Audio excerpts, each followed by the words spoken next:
21. Tolu Smith here. Make sure y'all subscribe to my boy Downtown Deuce ASAP. Come on, man. Destination restoration. Destination restoration.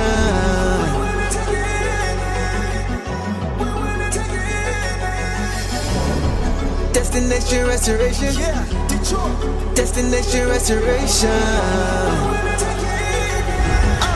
Yeah, it's our time. Can you feel the elevation? We on a mission on vacation. Time to create the separation. Championships and motivation. 313 need no explanation. Miss me with all that conversation. We ready for the confrontation. Counting down to our destination. The final destination. Together all the time together. It's us against the world, it don't get no better. We turned it around, that was the beginning. Coming for the crown, you know we winning. Time to put in the work, I'm about to go berserk. Taking our prisoners, it's my time. Yeah, I know that it hurts. Tearing break out the church, you don't wanna see me in my prime. The mission is to ring, we're caught in everything. In the city, supporting the dream. Vision new I never seen, we deserve to be king. It's all or nothing, no in between. The clock is ticking and I hope you're listening. Don't touch me cause I'm sizzling. Physicality is tipping and mentality is menacing. The dog pound body's crippling. Now the clock is ticking and I hope you're listening. Don't touch me cause I'm sizzling. Physicality is tipping and mentality is menacing. The dog pound body's crippling. Feel the elevation. We on a mission on vacation. Time to create the separation. Championships and motivation. 313 need no explanation. Miss me with all that conversation. We ready for the confrontation. Counting down to our destination. The final destination.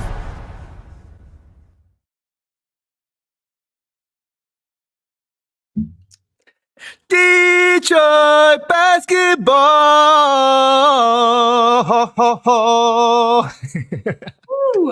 Oh, what up, though, everybody? Welcome back to another episode of the Downtown Deuce Show with the boss. Man, I gotta tell y'all, man, I did not expect to be doing this much singing post-game, this much, this early, this year, but I am not mad at it, boss. Hope you guys are having a great morning on this second late night of a back-to-back for the Pistons on the road. Boss, how are we feeling? Whew. Once again, a little too close to comfort, but just the way we were playing the whole game, I knew we would pull it out. So I feel great. We're 2-0 so far. Yeah, man. We're really doing it. It's looking like your prediction may just hold up based off of this 5-game road trip. I know you said you had them going 5-0. We'll get to that later, but you off to a good start. You already beat me when it came to the prediction. I had them going 3-2. We talked about that, but good on you, man. Good on you for sure. I did change the 4-1, and I still kind of feel that, but the way we're rolling, maybe not. Yeah, you might be right. We'll see. So, guys, we see you guys in the chat. We appreciate you guys being here late with us, moonlighting tonight. We appreciate all the holiday wishes. Happy holidays to everybody here. You guys see the aesthetic, right? Boss got hers on. I got a big head, so I got to sit back a little bit so it doesn't look too big. She got a nice little compact head, so it looks nice for her. My hat might fall off if it wasn't for the headphones. Yeah, mine might fall off because I figured out it's 5 minutes before we started. That's too small for my head, so I flipped it. It falls off. I'll be here in spirit. So. No, for sure. So, chat, we see you guys, man. We see you guys in the chat. Yeah, I'm gonna go ahead and get to this super chat, man. Dom came in hot right out the gate, man. So let's get to what he had to say, and then we'll get to some house cleaning things, keeping things, and we'll get to it. Dom says, getting annoying seeing our guys getting whacked constantly and picking up tees, but getting called for ticky-tack BS on defense. League is slick because they try to balance fouls late game when it's decided already. Winning despite. A reaction to that, boss. What do you got to say about that? Because I think he's dead on there. Yeah, I mean, I was texting you. I had my issues as well. We didn't. Yep. I think we ended the first half, or I think with 3 minutes left in the half, we had 2 free throws, and they were both off the Stuzan one, and they had 14, and it was like most of DeRozan's points. So I see it, but also winning despite. That's the whole thing. Of course, I wish that they could have an easier path. If we could stack these free throws, that I think really grow the leads. Mm-hmm. But like I said, we're winning despite. It's just a huge testament to who we are as a team. It's always Detroit versus everybody. And we also got to be making our free throws if we really want to get to the line that much. Yes, that's a fact. That is a fact. We already are not getting a fair whistle as it is. So when we get there, we got to really take advantage. So Dom, I totally agree with you there, bro. 100%. But like you said, bro, winning despite, and that's what we were talking about, boss. Like despite that, when you play your style of ball, the refs can't save you, right? And then that was the case again tonight. So Dom, as always, bro, we appreciate you showing love, man, contributing, supporting us. We appreciate all you guys for just being here and supporting us. But Dom, as always, man, you've been showing a lot of love. You've been rocking me for a long time since I had like 100 subscribers. So I appreciate your love, man, as always, all you guys, man. Speaking of that, boss, do you want to get to your PSA? Yes, I do. So just like Dom just sent in a super chat, and he knows because he's been here basically every game this year. Yeah. That half of the proceeds from the super chats are going to go to the Holland Group Foundation, which is Ron Holland's family's charity. It's run by his mom. They're all super involved, and it's just just in the spirit of the holiday and giving, we're just going to split those up. So, and also if you don't want to do super chats, you can donate directly. We'll have the link for you. Just let me know so we can shout you out and thank you. So, yep, we'll have it right in the description. So we appreciate you guys for sure, man. 100%. And if we miss you guys, like she mentioned, just try to post it again for us. Capital letters, capitalize it, repost it, super chat, whatever you guys want to do to support or to get your comment up here, do it. And then we'll do our best to get to you for sure. Real quick, I have to mention the speed of this. Devin let us know right away who got the that was fast. Yep. Yeah. wait, is he saying he should get it or that he already got it? Because that's pretty quick if they already did it. Sometimes they do it quick, I feel like. Like that one time he walked out with it. And if they did it that quick, man, admin must be on their game if he already did it that quick and got it up and out. But hey, okay. Let us know, Devin, because I know we appeal to you guys to keep us updated with those. For sure. So we know y'all got our back. Y'all gonna let us know. All right, so let's get to the guys. So tonight, guys, the Pistons face off against the Sacramento Kings. And they get the win 136 to 127. And through 30 games, guys, the Pistons are 24-6 on the regular season. They moved to 2-0 on their 5-game road trip. And they're winners of their 3rd straight game overall. And guys, nearly a year to go to the day, December 26th of last year, we know what happened, right? Sacramento, Pistons down 3 with the ball. Jaden Ivey hits that 3 ball from the corner, gets fouled, makes the free throw to put him up 1 to finish up 4-point play to finish off the Kings and get a big win. So almost a year to the day that happened, man. One of the biggest moments from last year. The Pistons didn't win this game in quite the same fashion, but they still got the dub nonetheless. So that's what matters the most. So guys, let's go ahead and get to the injury report quickly, and then we will get to the initial thoughts. So tonight, same story as last game. Ron Holland, he missed his 2nd straight game with a left knee injury. He got some imaging done. I believe Eric Vincent was telling me that he got some imaging done, but nothing as far as an update on that yet. So hopefully everything with him is okay and he's not out too long. Hopefully, this time off after this break, he can kind of get recuperated and rested up and healed and be back on the court for our squad because we could use him for sure. Yes. So let's get to some initial thoughts, boss, and then we will go from there. What did you see from this game tonight? Perfect. I mean, this grit, tenacity, like we played so fun. And I mentioned to you, we kind of started off playing at their pace. It was a lot of half court. We didn't get out into transition fast, but I loved our half court defense. We started I saw the double teams, just moving around. I think we just did really well there. I mean, we shut basically everyone down except DeRozan. But DeRozan's one of those guys, he always has a game against us. Every time. McCollum, for some reason, they just always, they play their best against us. So I don't know what we did to them, but yeah. Exactly. But yeah, and then I think we just really picked it up defensively, and we had a lot of transition baskets. I loved our rebounding efforts. The AT, like some of the things in the game where we'll get to is each player, like an AT technical, a dropping technical on Ivy. The fact that Stu got away unscathed from a flagrant potential, because the bare minimum was I was expecting a double because of we've seen Stu's rep give him in the past. So just an interesting game, a weird game, but we got it done. And the Kings are just such an interesting team. Like they have so much like talent on their team. They do. Can't make it work, but that talent is what gets them close to these keeps it close in some games or gets them back in it, because at any time, any of their shooters can really just heat up. And it's got to be, I just kind of feel a little bad for them. It's got to be frustrating for these veterans who have been a part of the NBA for the majority that I've been watching it. Is just crazy that they're kind of, I don't know. I wish they're struggling a little bit. I wish it was working for them a little bit, because I mean, DeRozan and Westbrook seem to carry it at times. Oh, for sure. 100%. 100%. Yeah. Dom, coming back with another super chat, man. In the spirit of giving, we appreciate it, bro. He follows up with saying, also, Cade almost with the triple double, with the, what is it, a bad triple double he's trying to say? Also, Cade almost with the hard triple double. I'm not sure what that is. With 9 turnovers and quiet as it kept Duran's free throw percentage over the last 10 games. Both games, Ron's energy off the bench has been, Duran's JD been struggling a little bit in line lately. He started off really, really well to start the year. Kind of in a little slump right now. Is that a Wade triple double? Maybe. Let us know what that means there, Dom, so I can make sure I'm saying it right, because I don't want to misquote you. I want to make sure I really get your point across. Go ahead. Yeah, I want to know what the word is for a 9 turnover triple double. Man, it was interesting, man. We're gonna talk about that for sure with this game. But yeah, it wasn't the cleanest of games. But we know games are not always gonna be the cleanest. Not gonna be a blowout every time, not gonna be perfect, but they did enough to get it done. But Dom, I do agree. Those are some things that they're going to have to take a look at, and we will get into that more for sure. So as always, bro, appreciate you, man, for sure. And okay. There's the bad. It just meant bad. So bad triple double. Maybe that's probably what it meant. Yeah, bad triple double. Yeah, for sure. Did we even have that many turnovers? Right. I mean, I'm sure D-Wade's had a triple double where he had games where he had 10 turnovers the way he plays, for sure. Yeah. All right. So as far as what I saw, I felt like the Pistons controlled this game for most of it. I agree. They had their lapses, but it wasn't like how it was last night against the Blazers. It wasn't quite that bad, but much like last night, you could tell the Pistons game plan was to get out and run as much as possible. And the Kings, to their credit, they're pesky. They came out strong offensively, right? They knocked down some shots. They limited the Pistons' ability to really get out like they wanted to. Yeah. And you saw Coach was not happy about it. He called a quick timeout because the Pistons were just trading baskets with the Kings early. It was like we couldn't really get out and run like we wanted to because we kept taking the ball off the rim.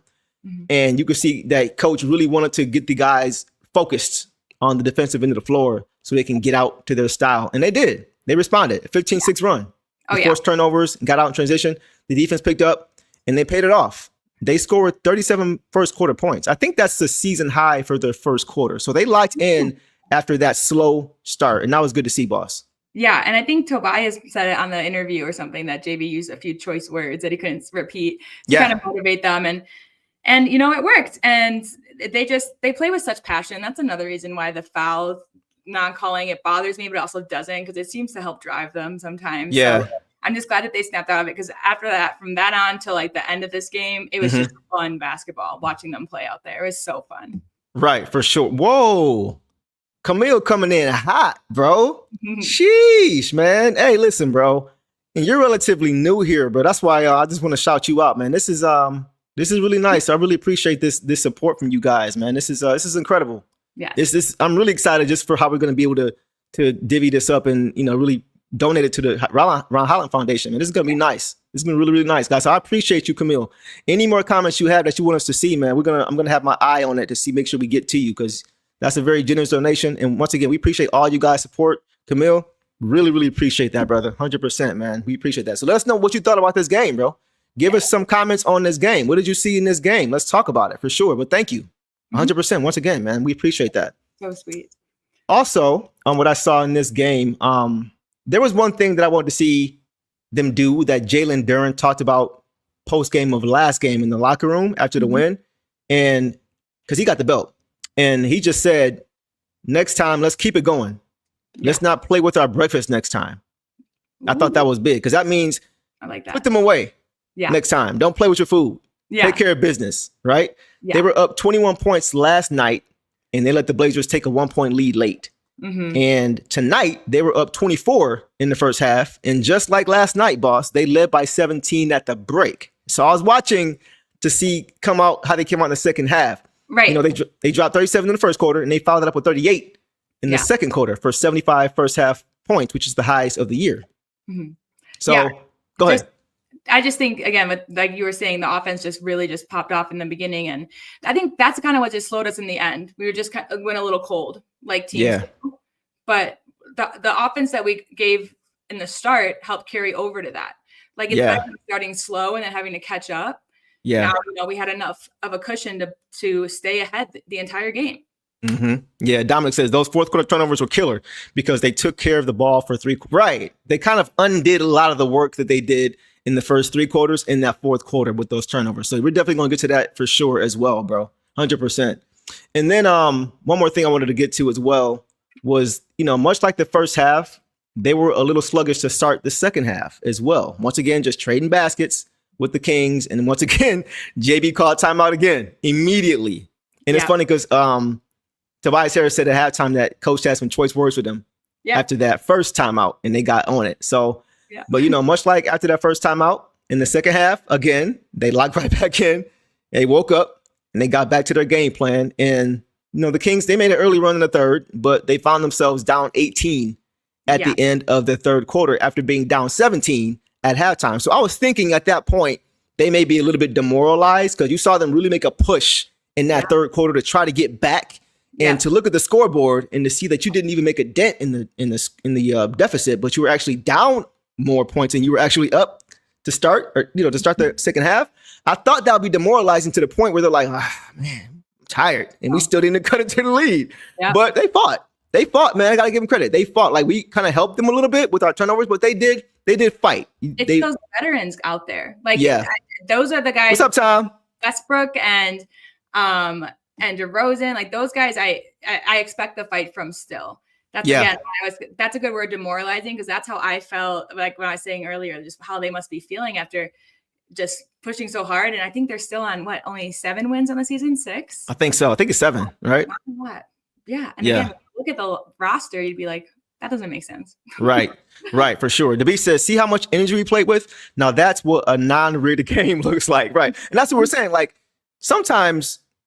Not against every team, because sometimes you're going to play teams that are evenly matched with you, but a lot of times, more times than not, we're the better team. So if you play to your style, it doesn't really matter what the refs are doing. We saw early in the first quarter, in the first half, the discrepancy in free throw attempts, and we were still up way, where we were still double digits pretty much the whole first half. So when you play to your style, more times than not, you're still going to be able to win the game. And that's what I thought. That's what I think the Beast is saying here for sure. Sean says, Camille must be a prince. I mean, hey, bro, for real, where your crown at, bro? Like, bro got money. He got money. Camille says, we've been letting ourselves go in the closing moments over the past 2 games. Yes. I partly attribute it to the team's youth. Yes.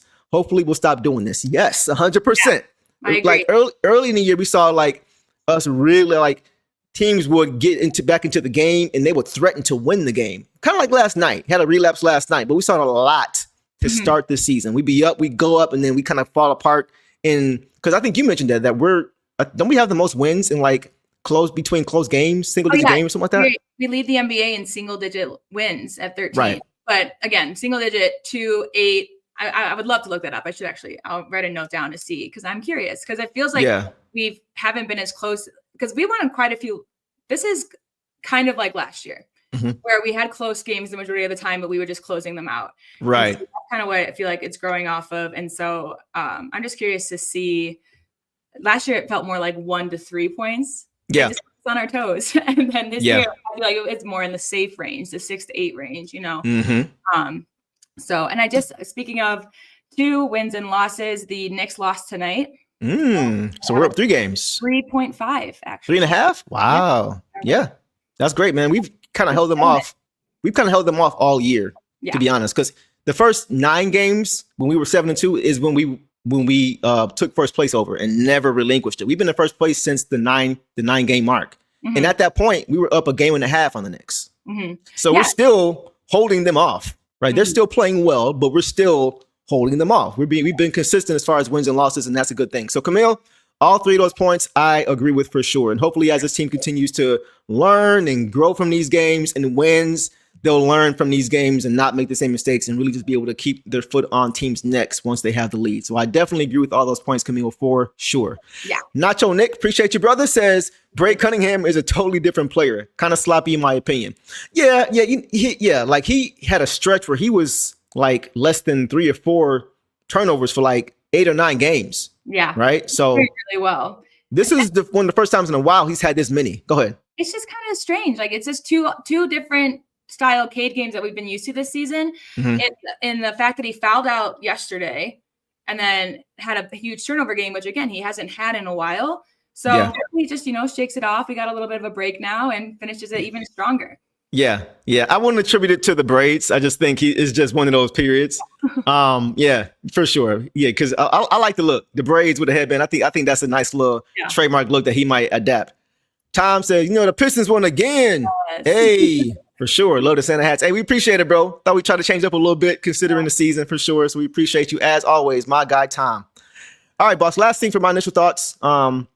The Kings have been watching film and they saw that the zone has worked against us in the past. Yeah. And they deployed it. Yeah. But the Pistons also have been watching film as well. Yeah. And you can see that they have been working on that because they handled it much better tonight. You saw them working the ball into the middle of the floor. And once you get the ball into the middle of the floor, that's how you bust the zone. If you're not getting penetration off, from the top, that's how you do it. And you saw JD and Stu catching it right, top of the key in the paint, the free throw line, and making the right play out of it because you have numbers at that point, the way the zone is constructed. So I thought that was good to see. They've been working on it. They've been struggling, but they've been working on it, and they responded much better when they saw it, boss. Yeah, and I agree with you. And I also noticed that, like, a liver a couple times, a couple guys also collapsed in, like looking like he was going to give Cade a pass. And so his defenders collapsed back, and he had just enough room to get the shot he wanted. Right. So we just really, busted the zone tonight, and that felt good. And they just again, like the ball movement, incredible. Just fun to see after we've seen the struggles with the zone. So hopefully we just keep this up because some teams run it a little better, but we talked about it. This is something that other teams are going to use against us now because they've seen us struggle. Yep. And so once we eliminate that as a factor, then they won't do it anymore. That's right. That's right. Let's get to some quick comments, guys, and then we will go to some initial thoughts so we don't stay on all night. We know it's already late. We appreciate you guys. MB Well says, I fell asleep before the game. How did Ivy look? We're going to get to that, my brother, for sure.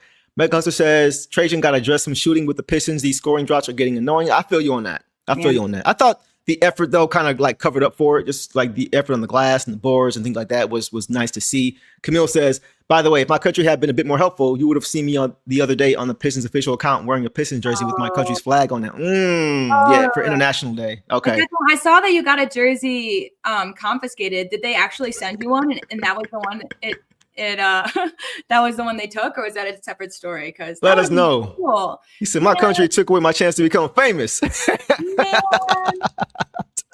all right, bro. Hey, it's gonna happen, man. We're gonna keep talking you up on here because you are definitely one of the biggest Pistons international fans, along with Tom, along with Jack, along with all these other guys. And you deserve some credit for that, for sure. So 100%. We're gonna keep talking you up. Man, Dom is on fire tonight, man. He dropped another super chat. Bro, we appreciate you so much. We appreciate all you guys, man. We feel the love, man. Whether you're in Turkey, whether you're downtown Detroit, whether you're in Denver, whether you're in Korea, whether you're in Australia, wherever. We appreciate all the love, man. Dom coming back around says, what's crazy to this point, everybody keeps telling us what we need, a legitimate number 2 option. Upgrade over Tobias at the 4, another shooter. And despite all that, we are on OKC's heels for the best record in the league. To quote Chauncey, if it ain't rough, it ain't right. Ooh, taking it back to the going to work days. I like that one. Boss, thoughts on that? Yeah, I really like it. And I saw, Sean's comment earlier as well.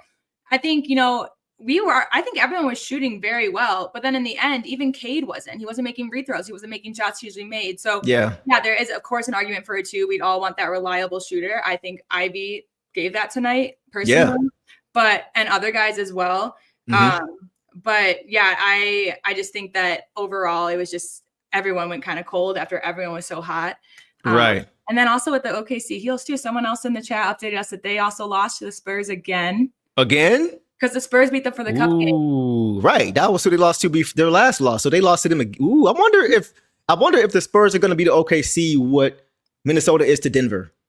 Yeah. What Milwaukee has been to us in previous years. Just that throwing in your side, that team that you just don't match up with, who just gives you problems. Yep. If they see them in the playoffs, that could be a problem. Yeah. I'll have to rewatch that because I love a good Wemby and Chet matchup. All of those guys. Oh, yeah. Assholes. They're two young teams that are just firing off. Yeah. Yeah. But I definitely agree with Dominic here, man. There's so many, and I'm guilty of it too. I've talked about like we need some help here, and it's just because I see how good this team can be just based off what we already have and who's coaching this team. Right. So it's like you always want a little bit more. But to his point, sometimes we got to kind of just smell the roses and beat. Like we're 24-6. I have to remind myself sometimes that we are first in the East. We've been first in the East, guys, now for 6 straight weeks. Yeah. Right? 6 straight weeks since Game 9. We have not been anywhere than first place. So. Nuts. To your point, bro. So, sometimes, and we're just beginning. Our window is just opening. Yeah. Right. So it's not this year or bust. The way that Trajan has constructed this team and the cap flexibility that we have now and things like that, and the guys that we're tying down, probably going to tie down after this season with JD and et cetera. We're in really good shape. Yeah. So we always want to win, right? But we sometimes got to just, pump the brakes and rely on our GM to continue to do the great job that he has done to get us here. And just trust that he's going to continue to take us to that next level for sure. And I love the Chauncey quote, if it ain't rough, it ain't right. Ooh, I love that. Because, just in general, but also some arguments for why we need to make big moves this year from people were that the East is wide open. I don't want to win the East if it means that it's because everyone was missing their star player. Facts. It's not fun. That's, they call the bubble one like a ticky-tack. When there's certain ones an easy path. So that just reminded me of that whole narrative that happened preseason. And I think it's faded a little bit, but some people still, they use it as their excuse when they want to make these big moves of, well, it's wide open. This is our year. Like the NBA is going to end somehow. So yeah. 100%. So I'm one of those people who also need to just a little bit more than I do. Just try to be a little bit more positive, right? Yeah. And just really just focus on how great we're playing now. We're never negative, but we always just we're always looking ahead. How can we always improve? Because you know how it goes. If you start getting content, then you're not really growing. And even though it doesn't matter what we think at the end of the day, but it's just we're always striving to see how this team can become better. But Dom, you are 100% right, bro. You're right. So that's something that we have to continue to just focus on for now, for sure. So thank you, bro. Yes. Thank you so much, man, for your contributions here, man, to the show. You've been great. And I appreciate not even just the super chats, but what you have to say. And all of you guys have made great points. And that's why we try to get as many comments as we can up on the screen. So we appreciate all you guys. And thanks again, Dom. And Dom says, Deuce, Boss, and everybody in the chat, have a good one. I'm going to sleep. Oh, man. He just came to drop some love, man. He like, look, put me at the top of the list, bro. I got some stuff to say, and I'm out of here. You gotta cover it now. I love that. All right, man. Have a great night, bro. Have a great holiday, man. And we're looking forward to talking to you again soon, man. Get some rest, my brother. Have a good night. All right, guys. Let's move it along, and let's get to some box scores, boss. Let us start with Cade Cunningham. Deuce tonight, guys, had 23 points on 8 for 15 shooting overall, 2 of 5 from 3. 5 for 6 from the free throw line, 7 boards, 14 assists in the 9 turnovers you see there, 5 steals in 39 minutes. So a few things jump out to me there, boss. I'm going to let you tee off on what you saw and what you see here. Okay. Well, first of all, another double-double. It's another game where we've had multiple players record double-doubles. The 5 steals, that is so fun. And I know you have turnovers. That sticks out, of course, and it's tough, but the defense was there. Yep. Also, the 53% shooting. Yeah. And only taking 15 shots, Yeah. Killer things from Cade. And he's just, it's so hard for to say anything bad about him. He always does his best. Whether even if it's not in scoring, you'll see him on defense, assisting, all that stuff. And just some plays I noticed from him was in the second he had that poke away on Westbrook that led to the Stu steal. And then it went off the floor to Cade, and then it passed to Javonte Green for the layup. And I just appreciated that play from him because it just, again, our transition is so nice because it's not just a one guy like Jokic does transition offense, but he just heaves it. We make it a thing. Everyone gets it. Everyone eats, Yep. And then he started the fourth quarter with a steal and that reverse layup in the and one. Yeah. And that was after Schroeder was talking to him. Right. I saw that. And then he kept his arms down and he was just like, I'm just going to stand here. And then he, made the right switch, made the move, got the steal. Just felt good after, and I love Schroeder. I love that he's doing that. And I know there's only love between them. Mm-hmm. Oh, for sure. For sure. That felt good because it felt good for me watching. Same here for sure. Yeah. I thought K had an uneven game. Right. We talked about some of the things already. He did some good things, especially in that first half. I thought he was really good in the first half. Even with his turnovers, he didn't have a lot of turnovers in the first half. Really, it was more so the second half. Mm-hmm. In the first half, he routinely made the right play. Right, he has a knack of being able to get 2 feet in the paint because he's so good with the basketball as far as being able to get to his spots. And when they try to cut him off, he's got a counter and he's got a counter to that counter. Like it's hard. It's a lot. And when he's able to get 2 feet in the paint, the help comes and he draws a ton of attention. He's like a ton of bodies like right there whenever he get in the paint. And he routinely in the first half made the right pass, finding shooters, guys like Karis LeVert, guys like Tobias Harris in the corners, right? Just making the right play. In the first half, he was great.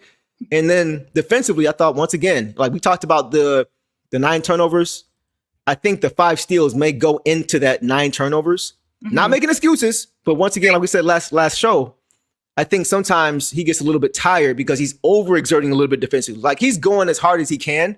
I think that he's got to balance he's got to learn his body. Yeah. Like how hard can I go on this end? I know I got more stamina, I got more wind. I worked with my bodies all season. Yeah. I'm about to go off, but then it's like I think he's like, I'm kind of gassed on the offensive end now, which is what you want. You want it that way instead of the other way. You know what I mean? But I think he's just trying to find that happy medium of how far he can go defensively and still have enough in the tank offensively, boss. Yeah, I can see that too. And especially, I think we can tie the turnovers, not just by him, but the turnovers that we had tonight late in the game to the reason that the Kings came back because they capitalized off of those turnovers. Right. So, and they know that. And I think that that's what was frustrating too, is because like you said, they didn't want to come into this game and do what they did last night.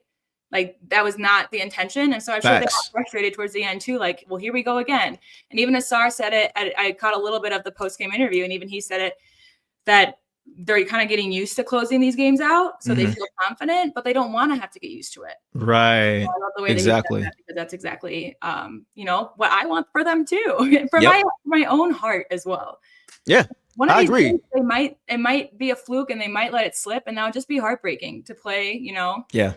Basically, and it may happen, right? It's a long season. It may, right? What happened to the Kings last season with us? Right. That's very true. Steady lead the whole time. Yeah. And we just had some really lucky things come in the end. I mean, the 4-point play, that's 1 in a million sometimes. Right. 100%. And it came from our guy, Jaden. You know what I'm saying? But we'll get to that later. But yeah, that's what I really think is happening with Kate. He's just going through this transition period to see just how far he can push the limit on on the defensive side. We see guys like Luka. I hate to have him catch strays, but we see guys like Luka try to see how much offensively he can do, so that way he can have a little bit left on the defensive end instead of it being the other way around. Yeah, and you can even hear Kate sometimes, like when he's trying to get a steal and he's a second late. You can hear him like he's mad at himself that he didn't make that play. So he's so focused on the defensive side of the ball, but you just still need him to be that general on offense and to still take care of the basketball. And he's going to figure it out. Yeah. He's going to figure it out. This is just something that's really new to him as far as really going this hard. We've never seen Cade go this hard defensively before. He's never been a bad defender. Yeah. But I think now he's finding more ways that he can be impactful defensively because of the coaches, and not with those things require a lot of energy. Yeah. So now he's saying, all right, let me chill a little bit, still be locked in, but just chill a little bit so I still got enough in the tank on the other end. So I think that he's gonna find that balance for sure. Yeah, and sustaining is just a little difficult sometimes, but they're working on it. And like you said, and we mentioned this with Duran, that it's got me thinking a lot more about my initial takes on it, but it's just tiring going back and forth constantly because that's what they run. Right. So right. So yeah, I completely agree, but I think he's going to be fine. He'll have these nice few days of rest. I think his best game of the road trip may be against the Jazz coming up. Okay, and we'll get to that toward the end of the stream. Yeah. Ben Ortiz, wow. Boy, you better, man, with the super chat, man. We appreciate that so much, man. Let's take a look at what Ben had to say. Ben says, "Happy holidays to you both. And to the Highland Foundation. Did you catch when the screen showed that they scored the most points through 3 quarters since '87? Really? Wow, I did not catch that. I've been watching since 86. That's the year I was born, bro. So it's bugged out to see a stat like that. I didn't really. I didn't see that. So That's awesome. how many points did they score through 3 quarters? I'm curious now. Because they had 37 through 1, 38 through 2, and 40 through 3, and then 40 and 21 through. So the fourth quarter they tailed off for sure. But they had 100. Wait, let me see. Through 3 quarters, they scored 115 points. Yeah, 115 through 3 quarters. So that is the most since 87. Wow. I would not have guessed that. I didn't even see that, but that I believe it. Really? You know, the only reason I'm surprised is because they have the highest scoring game ever. I think it was against the Nuggets. Oh. I think against your Nuggets. That was 186, double- 184. But that was like double overtime. double overtime, right? So maybe that's okay. Okay, Yeah, so that makes sense. 181 to 180 or 182 to 181 or something like that. And I'm guessing that fourth quarter they scored more than 21 points like we did tonight too. Okay, Right. that probably balanced it out. Ben, that is a great point. I never realized that. Dropping I knowledge never. And donations. That's amazing. Yeah, that's incredible, bro. That's incredible, man. Like this is gonna be very. This makes me happy that Boss came up with this idea You guys are. because she was the one that came up with this idea. She said, "Hey, let's make sure that we do our part too and give back." And I was like, "That's a great idea." So you guys can thank her for that. I just agreed and co-signed it, but she was the one that came up with this idea. So I got to give her flowers for the idea, and you guys see what it's manifesting in, and it's gonna go to a great cause. And we're really happy to have you guys here to support and really just have it says a lot about you guys. Yes. That you guys have the giving spirit aside from basketball. We love talking about our hoops, but this tells us a lot about you guys as well. You know, so we really from the bottom, as I always say, thank you guys for all your support, man. It does not go unnoticed. And we are going to shout out everybody who has provided a super chat for us when this is all over. This is running through January 1st, right? So we got about another almost a week, a little less than a week to do that. So keep it coming if you guys can. If not, it's totally fine. We appreciate it. But Ben, thank you so much, bro. Yeah. Thank you so much. Dom, Ben, Nacho Nick, Camille, all you guys. Thank you so much, man. Thank you. Really, really mean that. Okay. All right, guys. Let's keep it moving and let's go to boss Duncan Robinson. So tonight, guys, Duncan Robinson had 9 points on 3 for 7 overall, 3 for 7 from 3. So all the shots for threes. I'm okay with that. Shot a good percentage. 1 board, 4 assists, 1 steal in 31 minutes. So boss, what did you say or what did you see from Duncan tonight?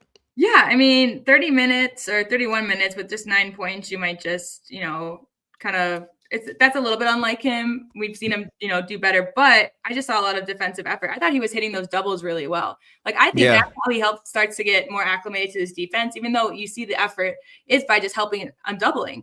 Yeah. I just think and he just read everything so well. His assists tonight, those 4 assists, they were all beautiful. The 2 that I have written down where he had the feed to JD for the slam at the end of the second. Yeah. And then the third, he had that crazy, it looked like he was going for a floater shot. I saw that. I saw that. It looked like he was going for a floater shot. Right. That was pretty.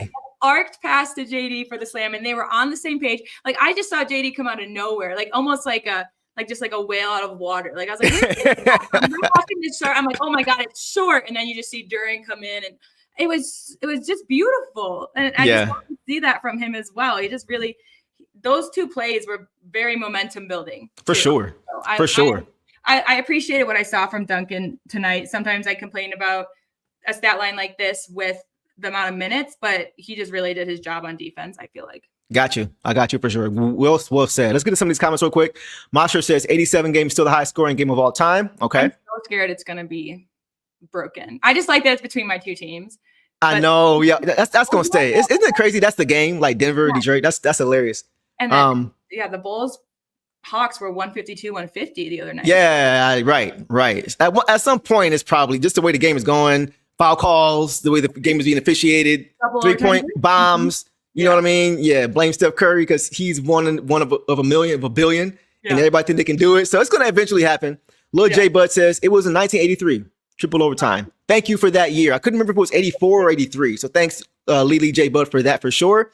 Ben says, mad love back to everyone here. This is a great community. Thank you, bro. Yeah, man. We love having you guys here. I mean, we try to make it as home and comfortable, obviously, with the crazy stuff we got going on.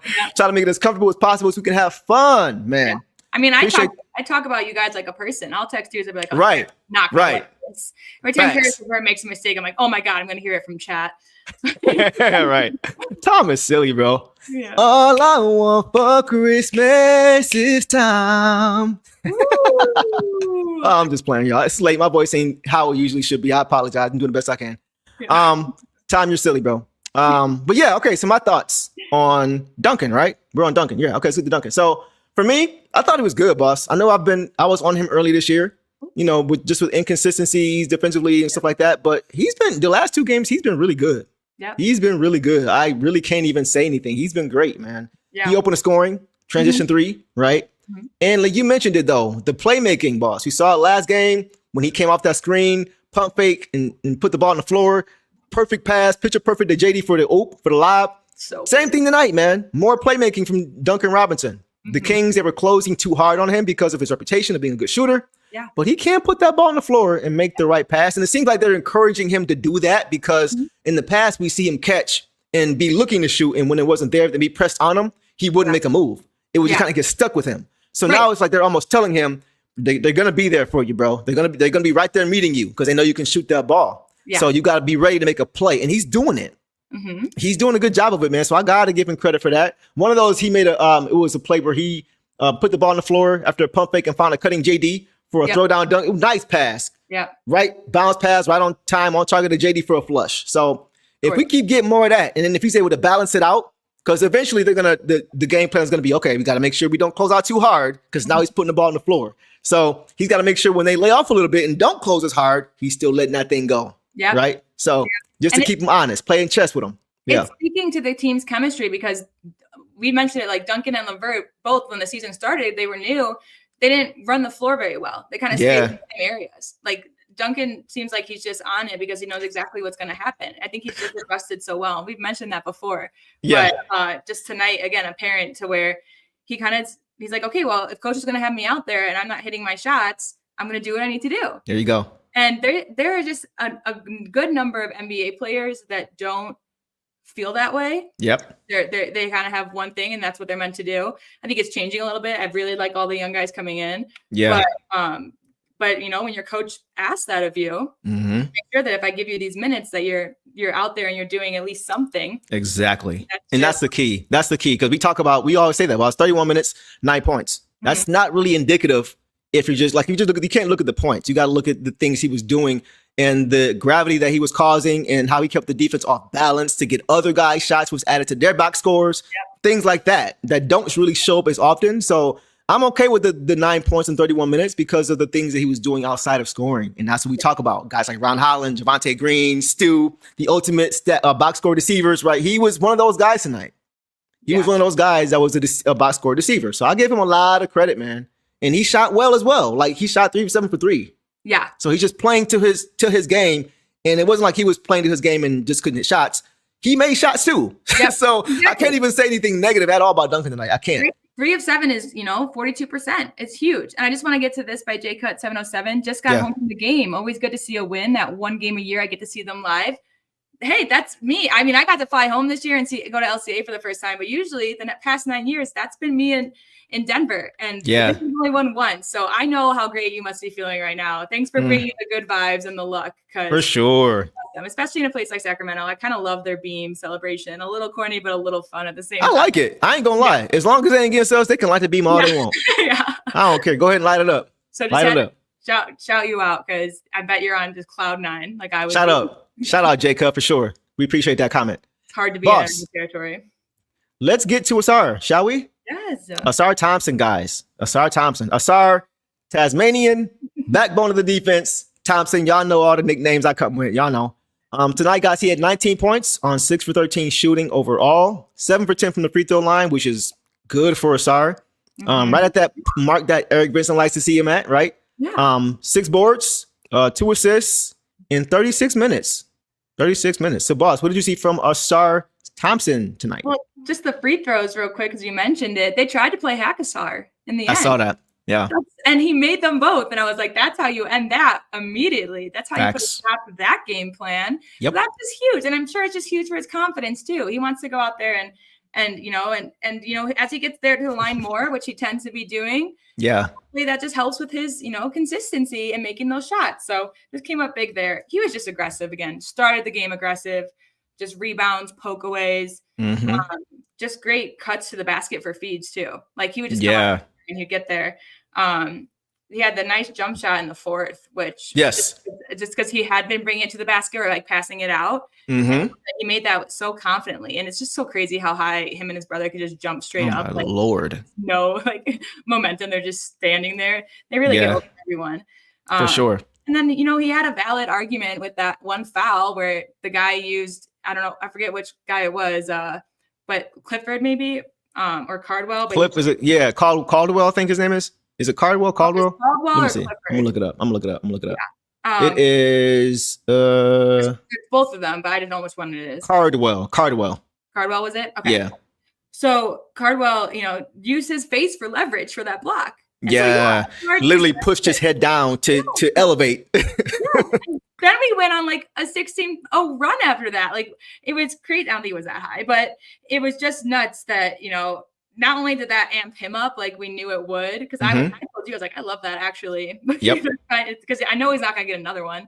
Yeah. But it just, the whole team, Tobias, Javante, they all were like, okay, yeah, like we'll play without the whistle then. We'll just show you that we can still win this without your sway. So yes. I just love what I've seen from Asari these past few days. Man, I'm going to tell you this.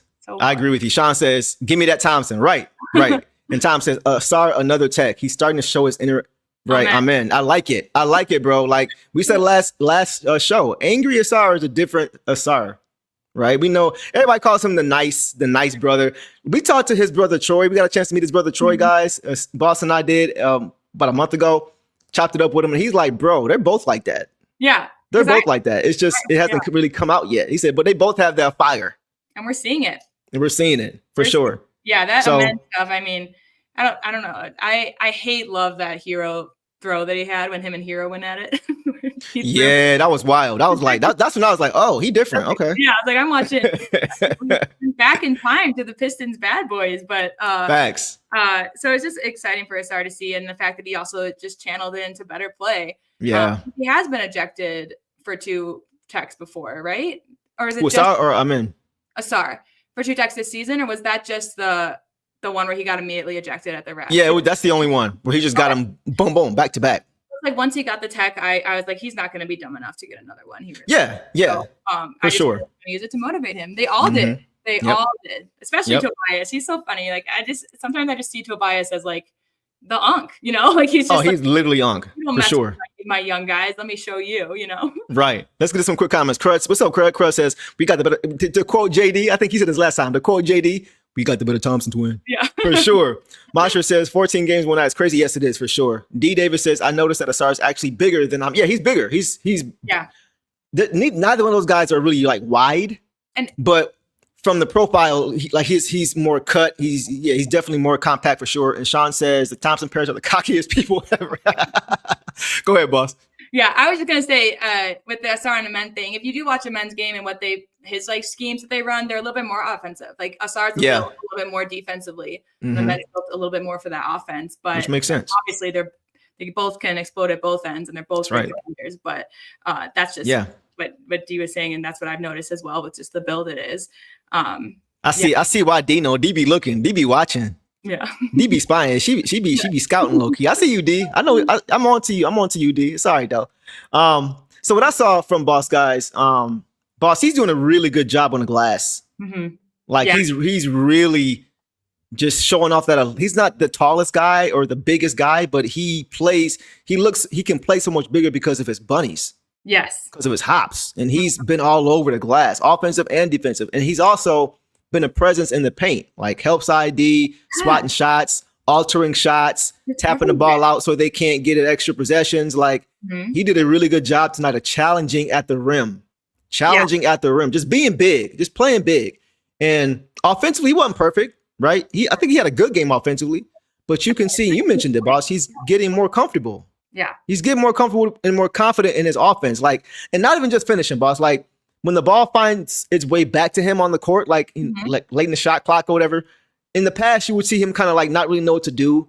And we always say we want to see him catching the ball and finishing as opposed to trying to initiate it with his handle, right? And when he's getting ahead of steam and then he catches the ball like off a DHO or a backdoor cut when JD catches out of a short roll, like that's when he's at his best. Yeah. But we're seeing him now when he gets in the painted area, he's finishing a lot better now. Yeah. Mm-hmm. He's finishing a lot better, and he just seems more confident. So that was nice to see for me, is that he's not thinking as much. He's just going out and playing. But once again, like he always says, boss, his defense fuels his offense. Yes. So when he makes plays defensively early, you're seeing that carry over to the offensive side of the ball, and not just in transition anymore. We know he's one of the best finishers, but even in the half court, he's playing more confident, and you're seeing it with his scoring.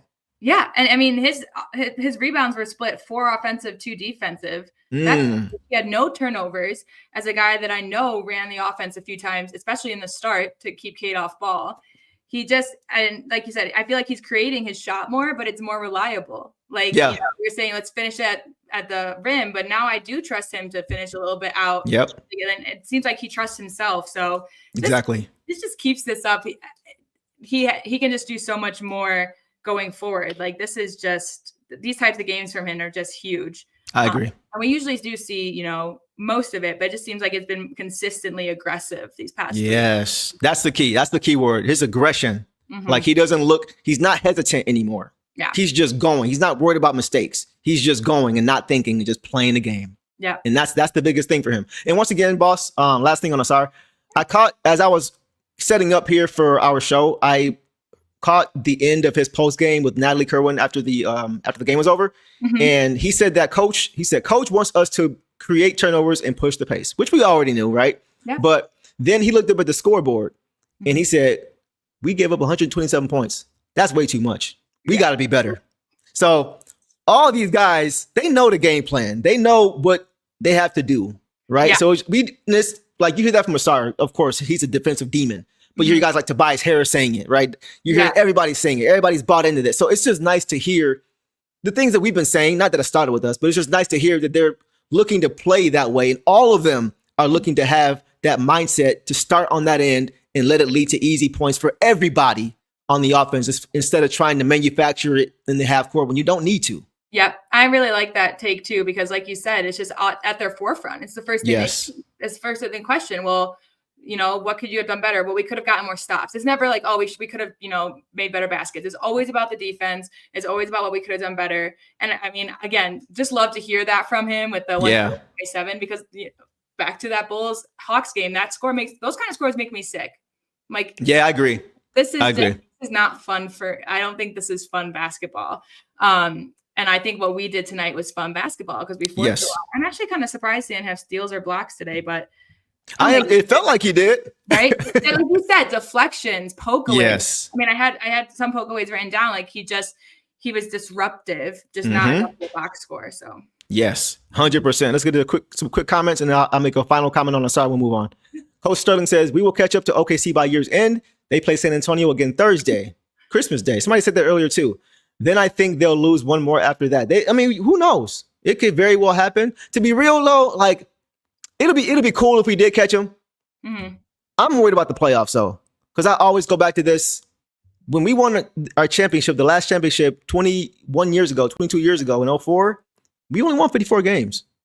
Yeah. 54 and 28. That was a story. We were just peaking at the right time. We were at our, had we played that way all year, we probably would have won 60 games, 60 plus games, but we had to get there, right? It was some struggles early in the season. So I'm just like, let's just make sure we're not peaking too soon, like in December, January, and then we tail off and gas out like Cleveland has done in the past. Well, right? Exactly. And I agree with that too, because I think we're just kind of used to that. And again, not holding the number one spot so early for so long. But the reason I don't think that we're even near our peak is because we're still getting into our cohesiveness. Exactly. Like, we're still figuring out lineups. We're still figuring out who's that stuff is going to come again. And there you go. Like Ivy will be there, be in the starting lineup, and hopefully, Stu too at some point. But we're still, maybe some more Paul Reed, things. We're not set in our ways at all. So that's what makes me think that we're not near peaking yet. Yeah. But these past 2 games, the defense has me thinking like, if this isn't peak, like I know we can do better, but this is just incredible. Yeah. 24-6 with Jaden just getting his feet wet with rotations not even saying. Danish Jenkins didn't play tonight, guys. The Thunder are 26-4. So we're So we're only only 2 games back. Wow. we have a smaller gap with the Thunder than we do with the Knicks. Interesting. Mhm. I like how you said that. Yeah, because they're 3.5 back. And we're only, yeah. So if we catch him at some point, if we catch him and pass him and have like the best record in the league for a day or two, and we lose it, I'm cool with that. Like it as long doesn't as we can say matter. we have it, right? As long as we're peaking at the right time. But I'm with Crud. Let's peak at the right time. Let's peak March, April, so that way this year, if we play the Knicks again, we smack them for sure. Last point on Asar, and I'll keep it moving. I know we're running a little long, guys, but it's our last one before Christmas. Gotta give you all that extra, you know. We're good. But the last thing I want to say about Asar, and not even just Asar, but Coach, he got that tech, and he went right at the refs. He got the tech, and then kept going. And Coach came and grabbed him and shoved him the other way. Go play, bro. I love it for 2 reasons. One, because Coach didn't pick up a tech as well. Yeah. And also because, unlike our previous coach, he's like, let me take care of them. Yep, exactly. Let me deal with them. You go play. Don't get distracted with this. Let me, this is part of my job. Let me get on them. You play your game. We don't want anything distracting you from our game plan. You take it out on the court. Get more steals, get more turnovers, get more dunks, get more, you know what I mean? That's what Coach was basically telling him. And I love that he just said, hey, just go play, bro. I got it. Don't worry about it. Yeah. So that was great. Yeah, and that's something that people have mentioned before about JB Bickerstaff and a couple other coaches around the NBA is that they really do. That's how their players trust them to, fight for them. It's right. That's why that sometimes they'll complain and they won't complain. I'll see Kate talking to JB instead of talking to the ref. And JB's always there to back them up. Always. Yeah. Always. Exactly. So that's, again, just love the culture that he's bringing. And he's just such a big part of it. Yep. These young guys, we talk about Danis too, like anybody. Yeah. We don't know the future for everyone, but I'm just so glad that they're getting the taste of the NBA under a coach like JB. Yeah. I did these traits and mindsets and things in for their career. Yeah. And we're not going to harp on this, but you brought it up. So we're just going to not you, but it was brought up. So we're going to quickly mention it. Our last coach, we saw Cade when it was one, I'll never forget it. It was one play where he got hacked. And Cade is like trying to take his frustration out, not on the refs, but on his coach. Like some coaches like, hey, yell at me. Like we talked about with Brendan Malone way back in the day with Isaiah. When Isaiah grabbed him and he had a cut up over his eye, he was bleeding. He grabbed Brendan Malone. He wasn't mad at him, but Brendan Malone told him, bro, if you're ever mad, don't hurt us. Just take it out on me. Right? Yeah. And that's kind of how JB is to probably to the same extent. Look, he probably wouldn't care, but because he's a big dude. But we've seen in the past with our previous coach where Cade would try to do that, like come on, did you see that, coach? And coach is just like, yeah. And Cade is just looking at him like, dang, like, yeah, where's my backup? So I say that to say not to throw shade, but I'm happy to see that Coach Bickerstaff is all in. And he's walking the walk. He's not just talking the talk as far as really having these guys back. And I couldn't be happier with what I see from him at all, man. I love it. The only time I saw him show emotion was that missed call when Dante DiVincenzo ran over Asar on that. That's true. That's true. But that's the only time. And it's just like, you can't hold this all in and get mad at one outcome. Because that was later in the season. We had lost a ton of games already. But so I just love this is the perfect coach for this team. Thank you, Cavaliers.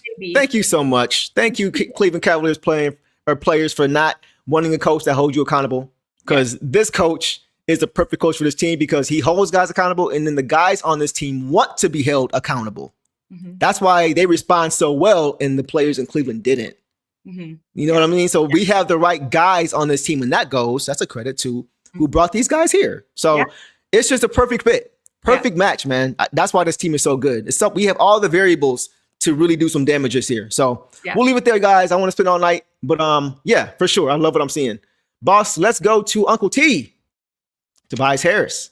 Guys, Tobias Harris just cooking the night. 24 points, 10 to 16 overall, 3 to 6 from 3, 1-1 from the free throw line, 4 boards, 4 assists, only 1 turnover in 29 minutes, boss. Oh my! Tee off on Uncle T. What did you see from him tonight? He had 3 dunks in the first. He did. Like the first 6 minutes, because then he went and sat down. Like he did. That was just fun to see. He had a lob, a successful, very nicely placed little lob to JD for a dunk. It wasn't too bad. It wasn't too far away, but he did. Yeah. We gave him so much crap for the bad ones. I had to call out the good ones too. Right. The buzzer beater 3 at the end of the third. That was nice. Them corner threes, boss. That Yeah. was missing last year. Not Yeah. so much this year at all. Did you hear them talking about we were hitting from that spot? Multiple guys did, and that wasn't Yeah. on the Kings bench. That's one of the hardest places. When they yelling at you, trying And to that distract you. also tells me Yeah. that you feed off of it, you know? Yep. But I just, again, loved what I saw from him. He really just, he made, 10 for 16 is already incredible. And I feel like all of his makes came at important times. Yep. At momentum shifters. They came when we needed to grow the lead back. They came Yeah. at first tech. Like, he's just Facts. such a class act vet. And it was just another great Tobias game. Yeah. I ain't taking no Tobias slander tonight, man. Yeah. 313 says Tobias Harris the same bum who had 0 points in the game. That's 2 years ago, bro. That's 2 years ago. And that wasn't with us. That was with Philly. Them days is long gone. The same way the days with Bickerstaff and Cleveland is long gone. We leaving old news. Stop bringing up old stuff, bro. Stop bringing up old stuff. Yeah. He has been great for us, especially this year. He's been balling, man. He's balling like, once again, coach is going, he knows how to get the most out of these guys, man. Every single one of these guys, I feel like on this team right now has gotten better since he's been here. Yeah. Every single guy. Yeah. Everybody. Everybody. Tobias compared to his first stint with us, like this just feels like a different Tobias. But again, we talked about like this just feels like a different kind of team. There's I agree. Family, and they just back each other up, and they just feed off of that.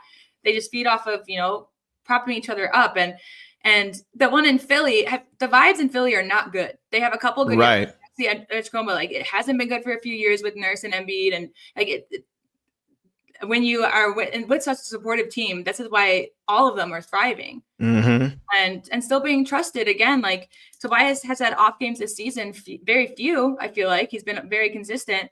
Yeah. But they just still run the same plays, and they ran another play. The first play of the game again was to try to get him a basket. He missed. Yeah. It feels like that they always run a play to get him to score first. I feel like it's in scoring first these days. I agree with you there for sure. And we mentioned, boss, how coach called a quick timeout early in this game, right?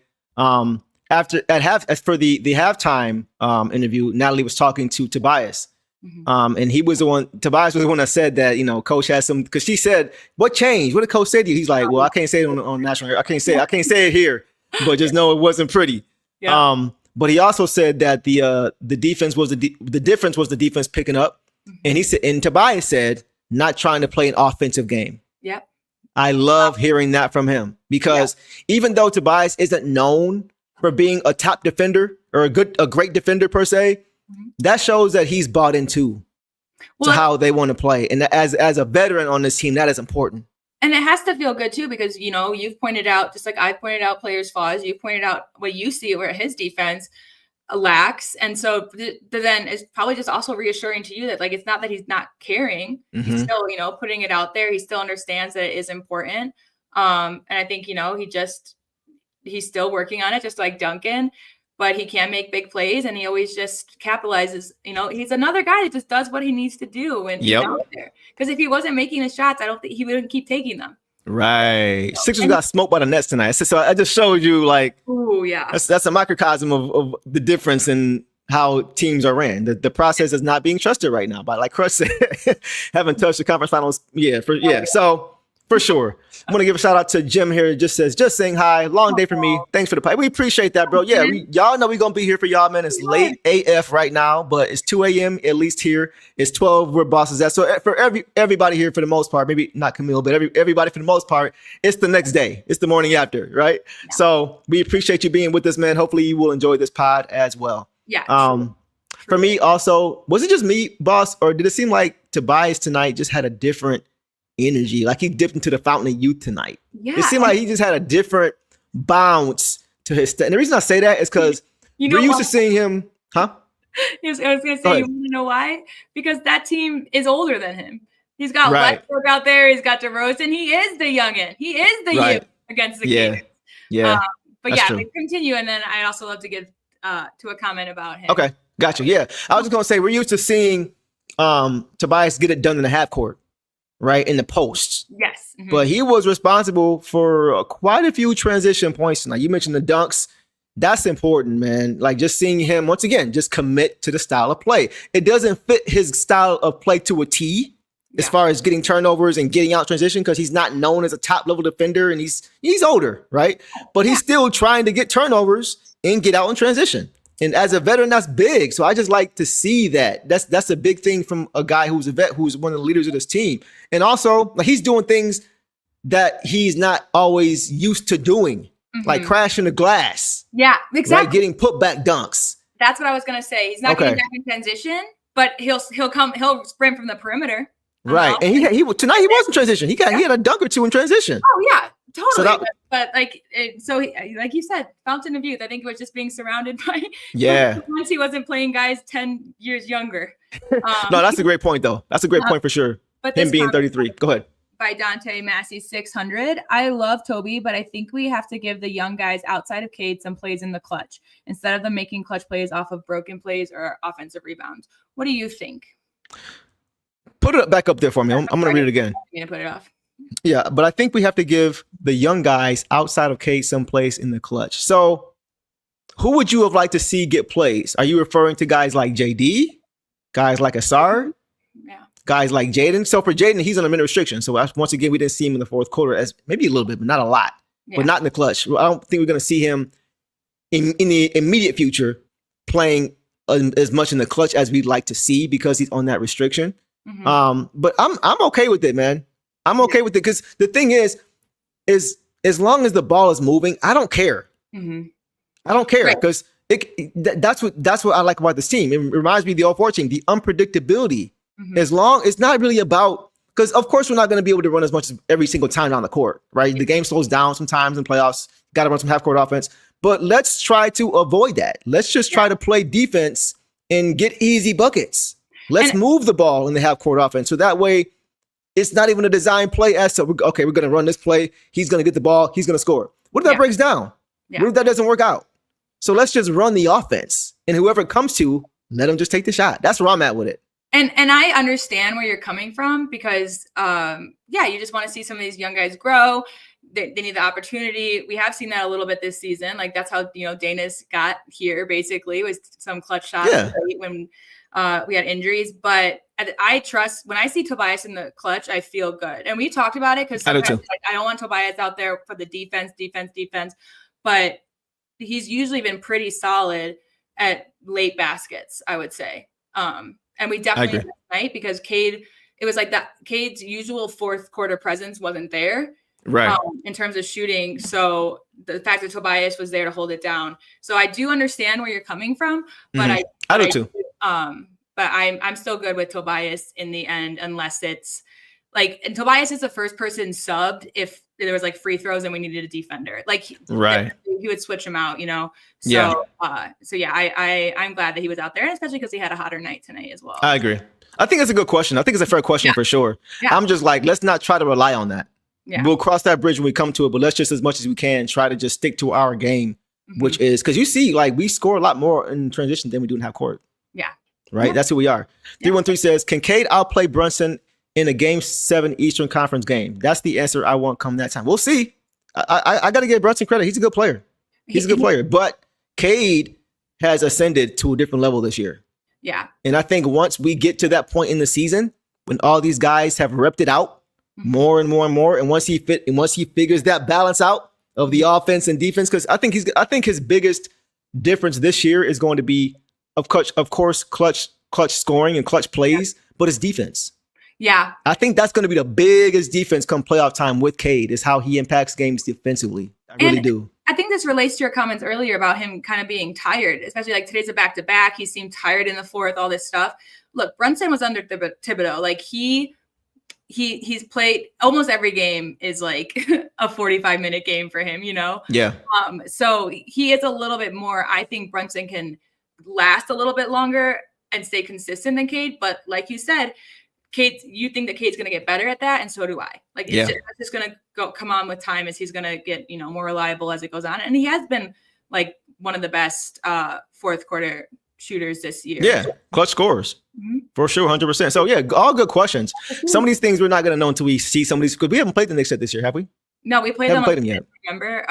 Right. So that'll be we can revisit that conversation then, guys, as far as what we saw.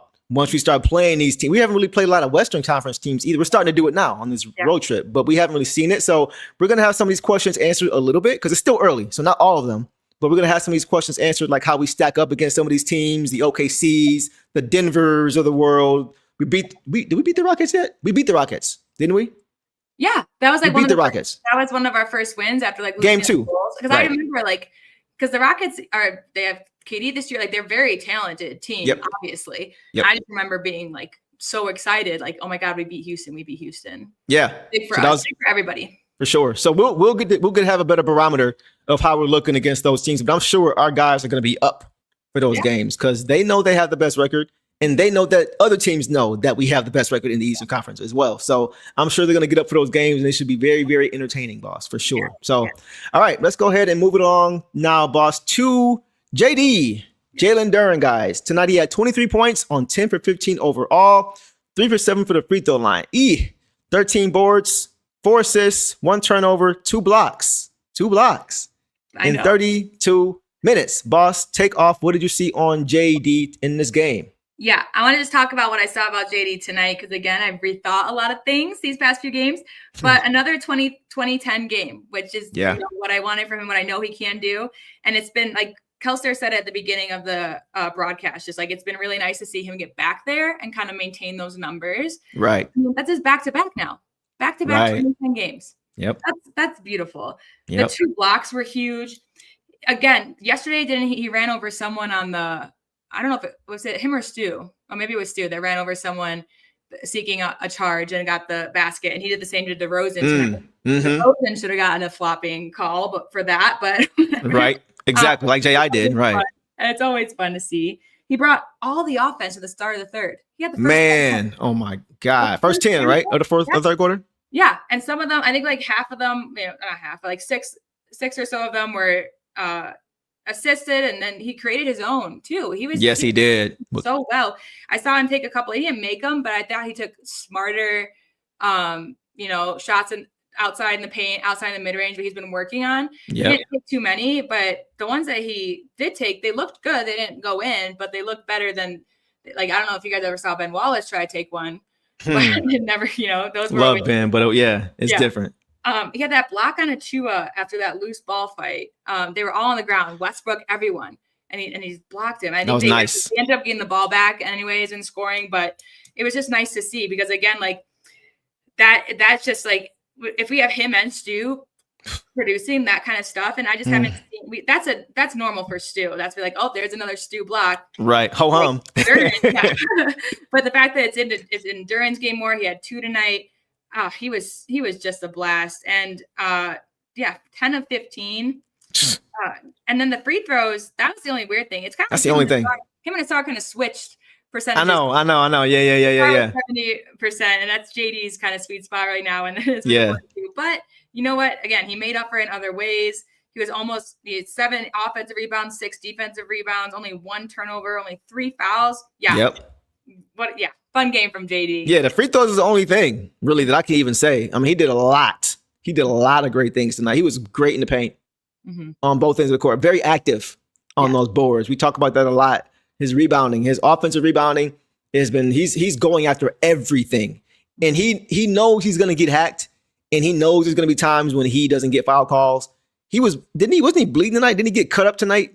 Yeah, he had some. The court twice, like he was just right. He was just his mentality, man. It's just he's a different player this year. He's a totally different player this year, and he knew the Kings. They're not big enough. They're not athletic enough to contain him. Yeah, right. He knew that. They don't have. They're relying on their young rookie. For the center position, which is tough for that kid. I mean, he's definitely going up to some of the best, and I liked what I saw from him tonight as well as a rookie. But I mean, again, this is how he's approaching the game plan. But we also saw him attack people like Davis and Adebayo. Like I'm loving to see that more from him offensively, is just realizing that he's bigger. And if he's not bigger, he can still body these people. That's right. Yeah, he definitely can. He took advantage of that, man. The combination of speed and strength is hard to match. It's hard to match, man. It's not a lot of guys who are built like him, who can move like him. Like you think about Bam, he's probably maybe a little bit stronger and a little bit more athletic than Bam. Like, and he's a little bit taller. I think Bam's like 6'9", JD's like 6'10 and a half. So even there, like it's not a lot of guys in this league who can really match up with him on a nightly. If they're either bigger but not quicker, like a Klingon, or they're quicker and not bigger. You know what I mean? So it's just like it's hard to find guys that have that combination. And so the only one to be Giannis is the only one that comes to mind. Yeah, he's a freak of nature. That's why I call him Greek freak. Like he's just different, bro. It don't even make sense. But we'll settle for number 2. You know what I mean? Jokic is bigger, but he's not quicker. That's the whole point. That combination is hard to come by, man. That's why he's going to, make himself a little change this offseason for sure. Yes. But he ran the floor very well. He was able to consistently get ahead of his guy in transition. Yeah.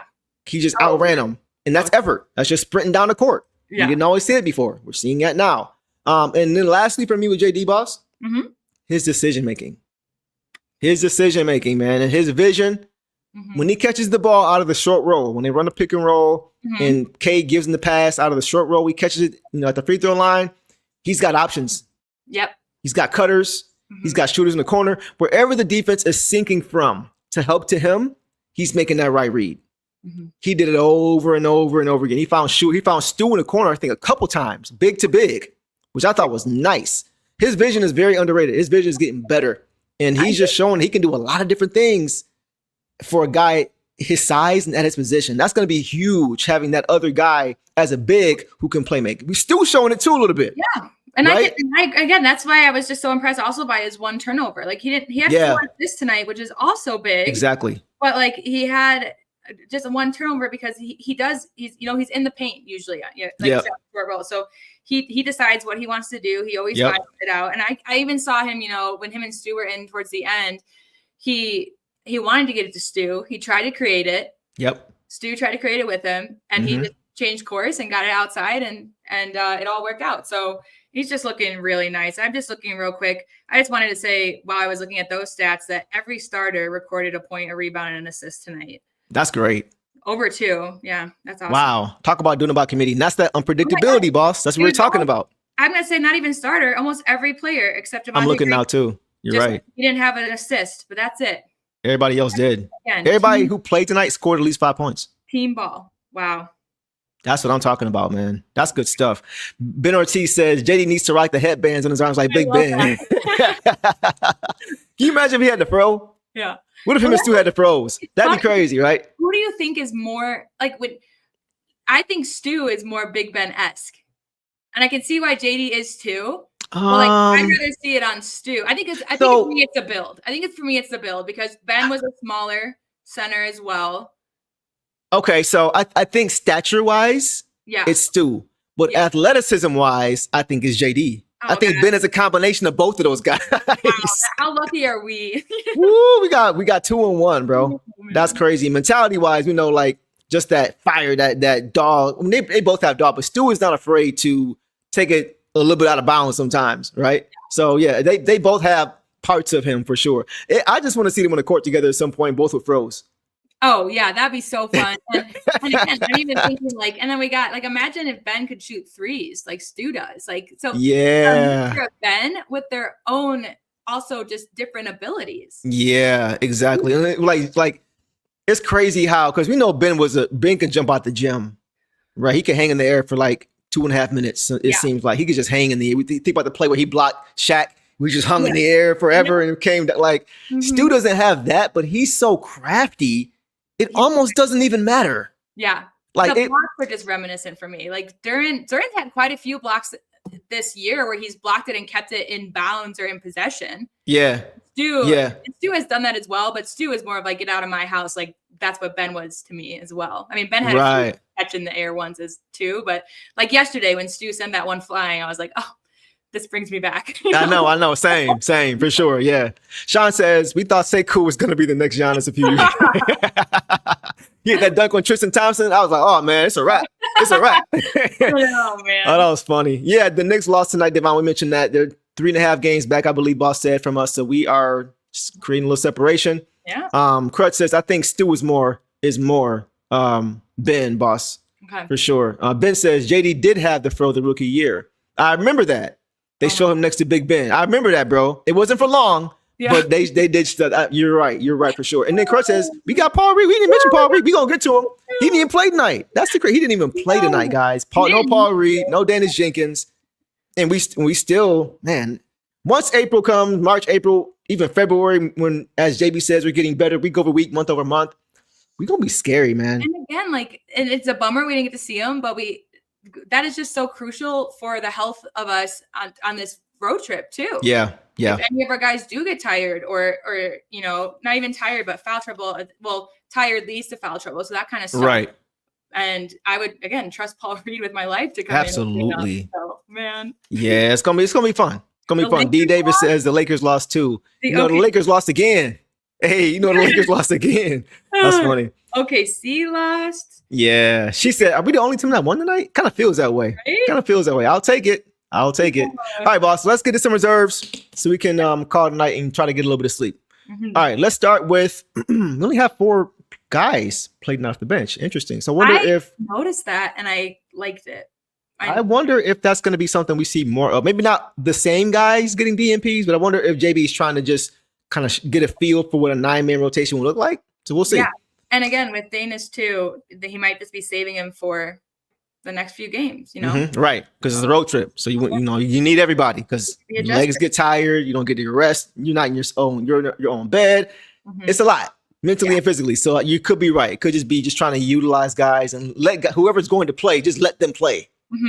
So it's not like 10 minutes here for that guy, that things like that. So that makes sense if that's the case. So you're right. That's a good point. Okay, let's get to the reserves, boss. Let's start with Stu. We just talked about him a little bit. Isaiah Stewart, Beef Stew guys tonight. Dog Pound Sr. has 16 points on 6 for 12 overall, 2 of 6 from 3, 2 of 2 from the free throw line, 3 boards, 3 assists, 1 turnover, 1 block in 21 minutes. What did you see from Dog Pound Sr., boss? Well, just to begin the game, he had those. He was the scorer that Cade was feeding. He just felt so confident at the rim. He drew those and ones, made the free throws. He just had fantastic position down there and also just finishes with his footwork, just knowing where to put it over defenders. I mean, 3 times in a row, basically. And that's also tough to do because there's a chance of offensive 3 seconds. He just did it all so well. But for me, the storyline tonight was him versus Achua. I like that because again, talk about it. Yeah, talk about it. With Achua, Achua dunked over Stu, and it was just because Stu just got there. I think if he was there a little bit earlier, he would have hit it. So for what she means is Stu was out of position because he was trying to prevent Westbrook from trying to get the layup, and Westbrook at the last second dropped it off, and Stu didn't fully jump, but he tried to contest, and as soon as Stu turned around, it was a lot like the Anthony Davis block. He turned around and he blocked AD and they called a foul. So what she's saying is he was out of position. When he soon he turned around, Achua was coming full head of steam. And go ahead, boss. Yes. Thank you for clarifying that. But it was just a little bit sooner, and I think he would have had it. But so Achua jumped over him, and then Achua is staring him down. And my favorite thing was Stu, and that surprised me. It was what? And that just shows me he's not afraid of you, Achua, because if he thought that if anything, he would have bodied up and let's do it because that's who Stu is. If he just what? Yeah. So 2 things about that real quick. Not to continue. 2 things. The first thing is Stu don't care about getting dunked on. He don't care about getting dunked on. The second thing is he looked at Achua bro, that wasn't a real. Yeah. I was out of position, bro. You know what it is. If you was coming at me full fledged and I was ready, you wouldn't have blocked because he was like this. Yeah. And it's funny because when he did that, Achua was like, all right, I'm no harm. I'm just hyped. I'm just having fun. I also think he was a little bit close to getting a taunting tech because we've seen Cade we've seen some guys get that before. But anyway, so instead of just playing into Achua's hand, he went and hit a 3. The next possession, he forced Achua to turn it over. Exactly. And then not rattled at all. Then there was no Stewart Achua stuff for the rest of the game. Nope. I didn't notice anything that was great. Else. And so that was just fun to see because it just goes to show mindset again. We talked about the Hornets, LaMelo Ball comes to mind, where he takes things personally to the detriment of the team. Yeah. Stu has in the past in terms of technicals, it's a Draymond Green taking things so personally that he gets ejected and they don't have defense, stuff like that. And then just kind of like Asar did with the tech, just turning it into game. Fueling it. Yeah, fuel. So 100%. That was just super fun to see from him. And then of course, just all of his usual stats. So yeah. Let's get some quick comments here, boss. Sean says, "Why does Stewie have his clothes on down the stretch?" I didn't wait. He had his street clothes on down the stretch. I didn't see that. That's interesting. Maybe I don't know. Hopefully there's nothing serious, but I don't know. I didn't see that. If you guys can give more intel on that, let us know. Kurt says Stu always going to guard the rim. Yes, he don't care. He's got a short memory. Yeah. He's not worried about all the noise that comes with it or the posters or even the ones that he blocked. He don't keep like another one. I'm playing defense. He doesn't get caught up in this stuff that comes before or after it, good or bad. Yeah. D1T says, Stu, you want a cookie? Nice dunk. Okay, congratulations. Scoreboard, bro. Scoreboard. That was 2 points. Y'all still down 20. You know what I'm saying? Yeah, Devon's like, hey, who cares? Not a big. He's one of those guys you love. He doesn't care. He has no ego. He's not going to be jumping out of the way to avoid a post. Like, he doesn't care. He just wants to win. He's going to play his role every single time. Yeah. Ben says that was the sweetest three he's ever hit. It was string music, bro. It was string. You knew as soon as he let it go, was going in. Yeah. He had a few like that tonight from the corner.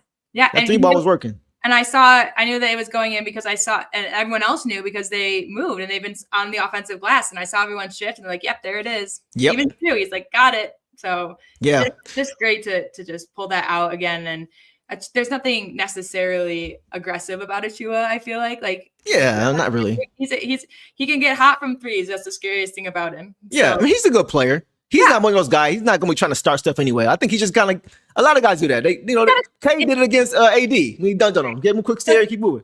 But Stu was like, hey, bro, that's enough. Stu knows what it feels like to be really dunked on because, again, he goes for everything. Yeah. So his reaction was valid. Like, you basically laid it in. Okay. Yeah, you caught me out of position, bro. Like, that's not a real dunk. You're full head of steam when I'm just turning around trying to guard two guys. Come on, that's not legit. So yeah. And Achua knew it. That's why when Stu went like this, he was like, all right, I'm done. I'm done. All right, we'll leave it there with Stu. A good game from him for sure. Let's move it on, boss. And let's go to Javonte Green. Javonte Green, Savage Whoa tonight, guys. Had 9 points on 3 for 6 shooting overall.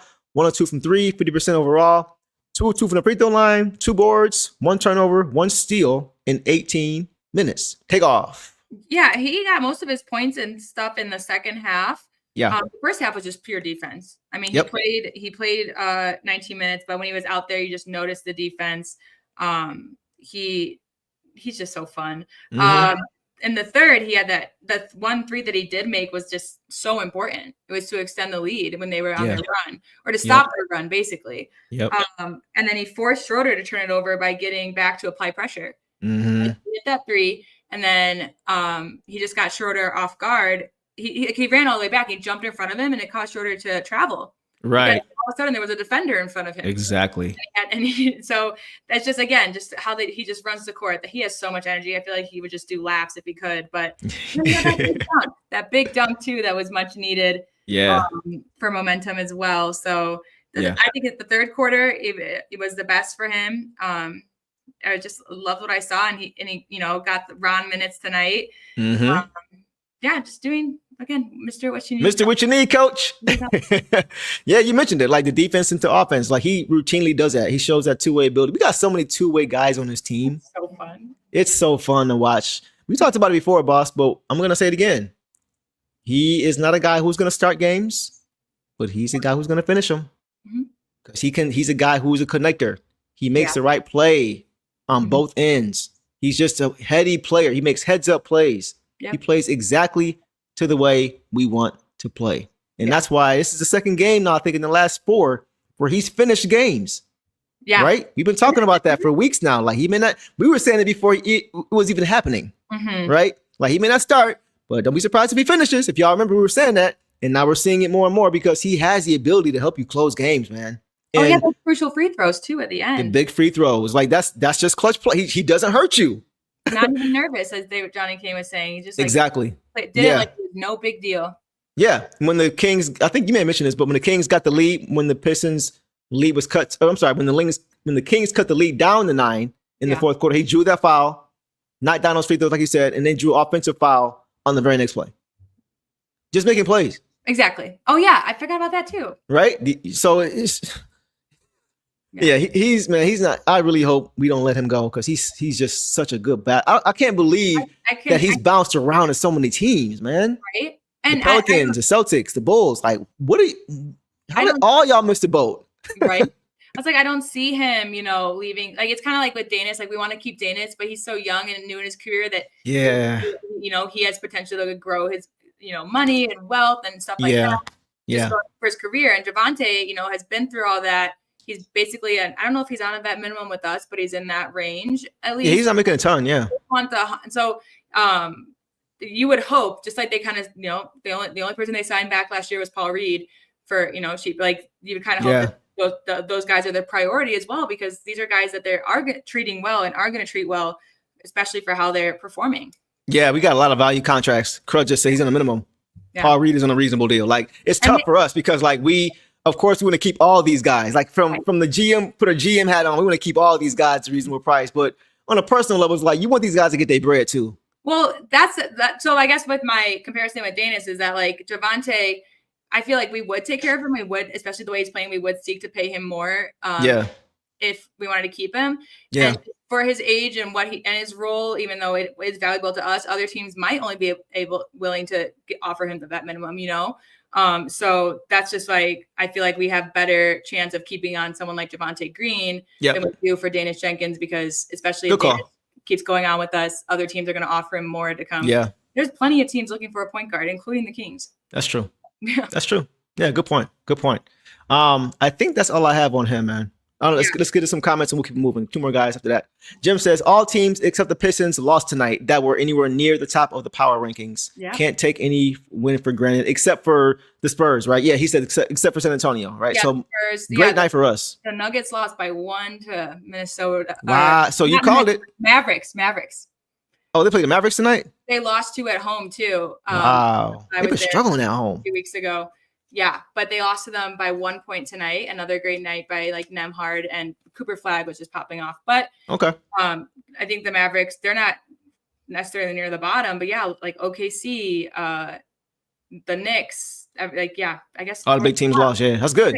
Us and the Spurs, us in the East at least. So. A few more comments, guys. Devon said, I didn't think Green would play. I thought we didn't need him. However, he's been a championship player. So I think he's outplayed all of our expectations. I thought he was going to be important in spots. Yeah. But I didn't think he was going to do this. I knew he was super duper athletic, energy guy, a tough guy, but he's shown me some things from an IQ standpoint and a skill standpoint that I didn't know he had. So I'm with you there, Devon, for sure. He's been calling him our most consistent player. And the only way you can be that is if you're in the games, and he is. Yeah. So.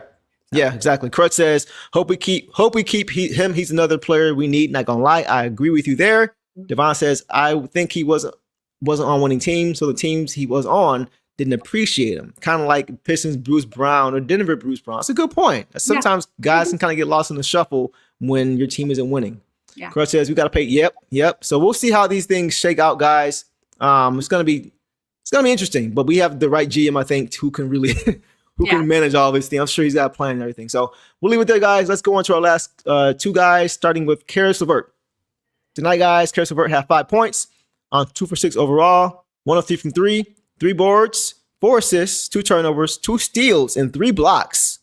5 stocks for Karis LeVert in 19 minutes. Boss, what did you see from him tonight? And only 2 fouls as well, and he was in there for defense. I was just excited for Karis because, again, this just looks – I can't even say it looked more like him, because I feel like he has been playing this way defensively. And tonight he only got 5 points, and yesterday he didn't have any points. But we agreed that yesterday, even though it wasn't a good game offensively, he was valuable on defense. And tonight he was very valuable on defense and on offense with the assists and everything as well. We had that block on Keon Ellis that led to the Ivy layup, which was fun, and that was in the first. Yeah. He started the second quarter with a 3. So he came out and he's like, I'm going to try it. Then he missed a 3. He was just going to see if he was hot. He had that knockaway from Cardwell to the transition Cade basket. Saw that too. In the third, fighting for offensive rebound and securing, that happened under our basket. Yeah. And you couldn't see it because there's just bodies under there, but he got it out. Yep. And just multiple big steals in the third to help build a lead back. 5 stocks is great, man. Yeah. I mean, just insane. And then I also wanted to point out a stat that I saw at the beginning that said that Karis is actually in the top 5 in the NBA for bench points per game. Really? 11.5. Tim Hardaway Jr., who is beloved here in Denver, is at 11.4. Oof.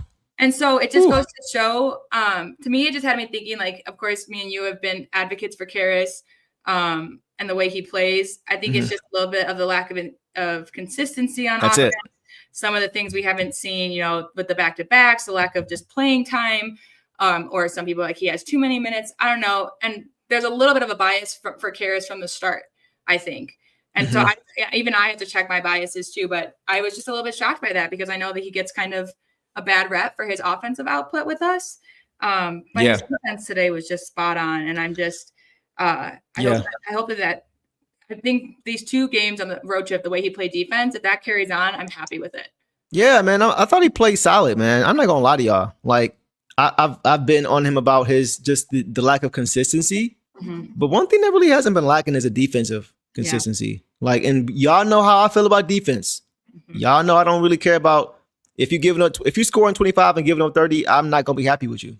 You know what I'm saying? So he's not giving us a crazy scoring output, but we always talk about guys about players who don't do that but still make impact the game. And he's doing. God, he had 3 blocks and 2 steals in 19 minutes. Yeah, that's impressive, man. So like, and he had a 2-to-1 assist. So he had some turnovers, but he had 4 assists, 3 boards. So he's trying to do other things when the offense isn't there.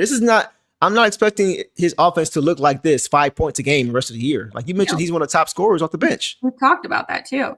Yeah, I'm just a little bit shocked. Like, I'm not tripping at all, honestly. And I get it because there's Levert haters out there, but tonight he really did a lot of important things. And I also agree. I gotta start calling him Butterfingers. He never catches passes or loose balls. He does bobble sometimes where it slipped away, but it didn't necessarily lead to a turnover. We ended up, I think, scoring on possessions and stuff. Yeah, he didn't have a lot of turnovers. I think he had 2.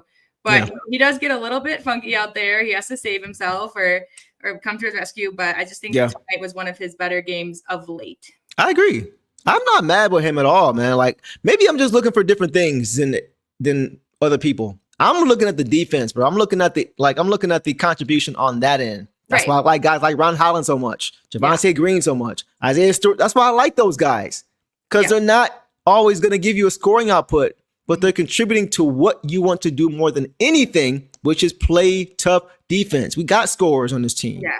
Right? We got. And he was 2 for 6 tonight. And again, that's not and Duncan was 3 for 7. Like his shooting, if he was 2 for 12 or 2 for 14, that'd be a different story. He's not just making stuff up. He's trying to make the shots that he's comfortable with. Right. Thinking right now. That's a good point. Another thing is like 6 shots in the entire game for how long he's played. That's really not bad. And you make 4 of them. You made a great point. Like Duncan is 3 for 7 and we're happy. Yeah. LeVert is 2 for 6 and we're mad. Like, why? You know what I'm saying? They both missed 4 shots. Duncan just took 1 more. You just got to check yourself and be like, hey, I got to just, whatever I feel about this guy, I just want to, I just want to focus on what he does this game, Yeah, exactly. Exactly. So I just challenge them. I've challenged you guys in the past to notice like Javonte Green's defense too.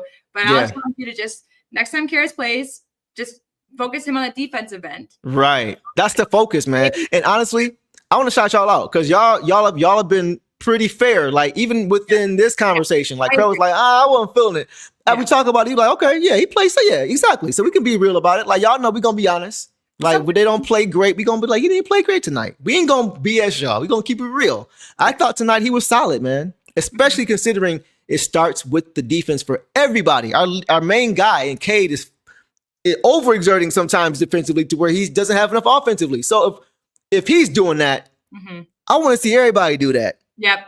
Tobias is doing it as the Uncle T. I want to see everybody. So everybody the shot is not always going to be there every night for anybody. The defense can be. And the shot is not about effort. The defense is. Right. I think that go ahead. The shot has been inconsistent and it's not falling for him yet consistently. We're like, yes, Karras, like keep doing that. So I challenge you to watch his defense, but also I just think he still has incredible spacing. He has good decision making. He does great with cuts, with passes, with screens. So read that. Just look at a couple things. Karras has a really good basketball IQ. Helps to fall back onto when shots aren't falling. Exactly. Precisely. Like JB has played him in some of these, critical moments when people are like, why is he back out there? He hasn't done much. And again, he's had bad games. Yeah. But I just think lately I think he's been more consistent on the defense.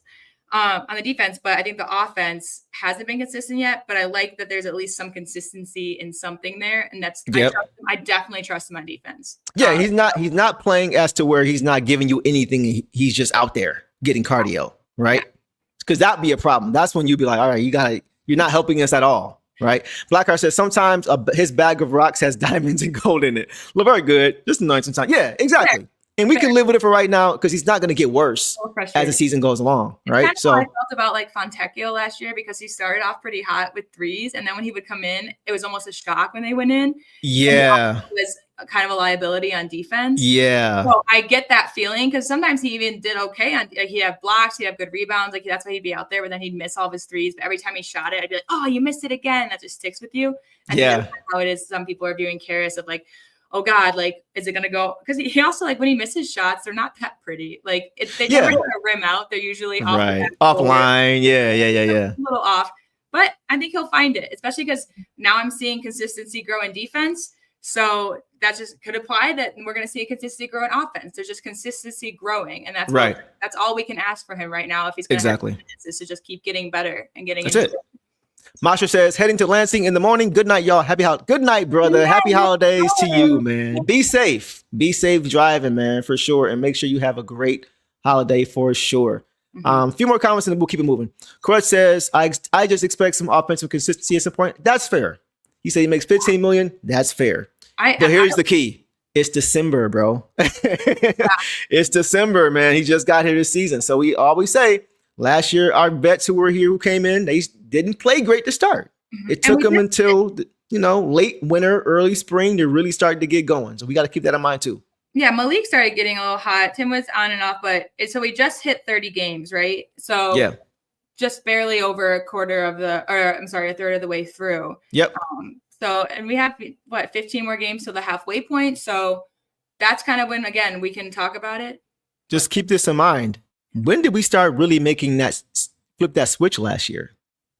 After the NBA Cup, right? It was at the 32, 33 game mark because it was right around time when JI went down. Everybody's trying to make that correlation. Not factual at all. Yeah. But the point is that this was around the time when we started to see these guys start to take shape, right? And that was last year when they were just getting used to coach. Most of these guys coming back are used to coach. Yeah. So now we just got to get these few guys integrated and they have the rest of the guys to help them do that. Yep. So we're fine. We're right where we should be at this point. It's okay. Yeah. Great point, Camille. We were 13 and 17 last year at this time. And we are 20. That's a great point. And we're 24 and 6 now. That's the comment. That's one of the comments of the night for sure. Yeah, perspective, guys. Perspective. We got to keep it in perspective. Go ahead. Just like Hart said, like I want offensive consistency too, because I'm with him. Yeah, that's fair. And he is the type of player to develop that. Like he is a reliable shooter. So I think it's the groove, and I just see it trending positively as of late. The offense will come around if the defense is consistent.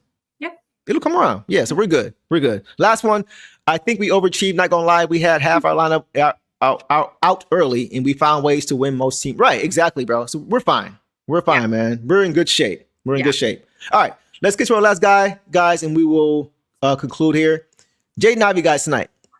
8 points, 3 of 5 overall, 2 of 3 from 3, showing up the 3 ball again. 3 boards, 3 assists, 2 blocks in 14 minutes, man. I think J.I. had the highest, not everything, but he had the highest plus minus tonight. Yeah. 15. Yeah, like you said, not everything, but no turnovers either. No, again, boss. And so we talked about, we saw his speed yesterday. That's kind of what came in, the speed. And today it was more of the way he was moving his body, the way that he was moving. Oh my God, man. He has that, it's coming back. Positional defense is great these days. Go ahead. Great defense on Westbrook. Westbrook is not easy to guard. He's not easy to guard. And J.I. did great and took on that challenge super well. He was able to shake the zone defense in the first quarter with he was dribbling around. He got everyone to collapse on him. He had that assist to the Stu and one, those early things. And so just right away, they attacked the zone, not worried about it. Because again, and that's the whole thing is if the zone's collapsing on you, he had Stu right there, but that's when you kick it out to Cade. Like that's when you're like, who do I guard here? Exactly. He made his second 3. and he looked way more confident in it. That was another one where I saw them starting to hustle, and even him. And it was a corner three in front of the Kings bench because he missed his first one, and I could just tell he didn't love it because he stayed completely still. He stayed in his motion. He just came in the game too. Yes, exactly. And so, but then he hit his second one, and it just looked cleaner. And then all of his shots from then on looked pretty clean. I mean, 3 of 5. Yeah, that sounds about right. So, and then in the second, he drained his first shot, which was a 3 of the quarter. So again, and I'm loving the perimeter shooting heating up again. Yeah, he's shooting 40+% already, guys, from 3 again. Already. Yeah. 10 months out. The shot was never an issue. Yeah. The jumper was never an issue. His jersey tonight because I loved what he was doing out there. So, by the way, guys, for those who don't know, when Boss came to her first game at LCA, first thing she said to me, "Hey, let's go to where's the shop? I gotta get my Jaden Ivey jersey." First thing she said. That's her favorite player. Go ahead. Yeah, my favorite player. So I'm just really happy to see him. He's just looking again. To me, the biggest thing, despite his performance, which was huge, was just the way he was moving his body on offense, on defense, everywhere. He just looked way more comfortable. Like, he looked like he was getting back into his form and doing some of these things, some circus shots, some circus passes, just some plays, which is hard to do. And again, it just completely different from the first few games we saw him in where he was a little stiff. That's right. Expectedly. Exactly. We're going to get to that too, but go ahead. Yeah. That's all I really have to say on him. I'm just excited. Again, every time we talk about him, I'm just like, I'm excited to see more. Yeah, man. These last 2 weeks, I'm seeing how clean he's playing, and it's frustrating, but it's understanding. I would just want to see more. I just want to see. I know it's I got to be patient. Mm-hmm. It just has me excited for him to play more because of how well he's playing in the limited minutes that he is playing. Because it's hard to play 14 minutes a game. It takes time to really catch a rhythm, and it's hard to catch a rhythm and then sit down. That's frustrating. Mm-hmm. Sometimes you may press and want to take advantage of those minutes, but he's not doing that right now. He's really just allowing the game to come to him, even though he's not playing a lot. And right now, boss, he is hooping. Yes, he is. Man, he's hooping right now. Came into the game and made plays right away. Yeah, right away. He got to the hoop, drew a foul because his guy couldn't stay in front. The burst is returning. Mm-hmm. You see it more and more and more. The burst is returning. It never really was not there, but it's looking like J.I. from last year more and more. Yep. Had a nice and one play for Stu. We got to the paint, dropped it off again for Stu, a lot like last game. But he dropped it off for JD for a nice play. So his playmaking is there. Followed that up with the transition 3, like you said. He's just man. And then also, what I noticed from him, boss, is that the Pistons are slowly giving, even though his minutes aren't really increasing a ton, you can see within the minutes he's playing, they're putting a little bit more and more on his plate. Yeah. Giving him more responsibility. Like now, tonight, we saw him initiating offense. And the 2 blocks, too. Like, as much as, like, his defense is just as impactful as his offense, where I feel like he's a little, not great point, lacking on defense, but he's being way more aggressive. Again, his assignment coming in was Westbrook. Right. Hard. Right. Exactly. A guy who he's built like, which is he's built to guard guys like that. Same size, same height. Right. Explosiveness, honestly. Absolutely. No, absolutely. But he was just very much under control, man. Yes. Do you remember the game against the Sixers? It was like his second game back. And you could see they had him bringing I was at that game. He was initiating offense, bringing the ball. He just didn't look comfortable. Like his passes were, a few of them getting intercepted. Yeah. It was a game where he bobbled the ball. It went up in the air. Yeah. Like you could just see he was just in no rhythm at all. And everybody was, everybody's panicking. Oh, J.I.'s, what's going on? He's not the same guy anymore. Yeah. But you could just see he wasn't comfortable. But now, because they took him off ball for a while, they said, okay, he's not ready yet. Let's pull it back a little bit. And he was just like exclusively off ball. Yeah. Now he's more on ball again. Mm-hmm. And you saw him initiating offense, bringing the ball up the court. Very much under control, making plays, not turning the ball over. So this is why we preach patience with not just J.I., but all these guys. You need reps. You need time. He was off 10, 11 months, bro. Like Asar was off 8 months. We gave him time, understandably, justifiably. J.I. is off 10 months. He needs time, understandably, justifiably. It takes time. His 10th game back, I believe. Or maybe. I think it's 11 or 12 now, but either way. Either way, man, like this is, and he's still like 75%. Mm-hmm. He still ain't even at his peak 17, 4 and 4 from last year when he was balling, hitting 4-point plays and hitting buzzer beaters against Raptors. He's not there yet. Yeah. He ain't there yet. Comfortable, just looking. Wait until February. Yeah. It's just exciting to see what he's already done and to Crazy. Adjust to this and come back from this. You can kind of, I mean, he's played with these guys before, but you can kind of compare it to, Duncan and LeVert coming in this year, being brand new, taking a little bit of time. Same kind of thing with JI, but like you said, you could just see, compared to this first game or the game against the Sixers, and then this one, just how he's more comfortable, how he's just more loose. I feel like he's trusting his body more. He just is looking more and more like himself. Even exactly. If his minutes aren't high and his points are going, up and down a little bit. Yeah. But, I mean, 3 for 5 and the 2 blocks and the assists and 3 rebounds. Just. Oh. And he wasn't perfect. Like he had a play at the rim where it got blocked. He probably should have passed it off. Yeah. He fell asleep one time on the backdoor cut. Like he made mistakes, right? Things that you still got to clean up.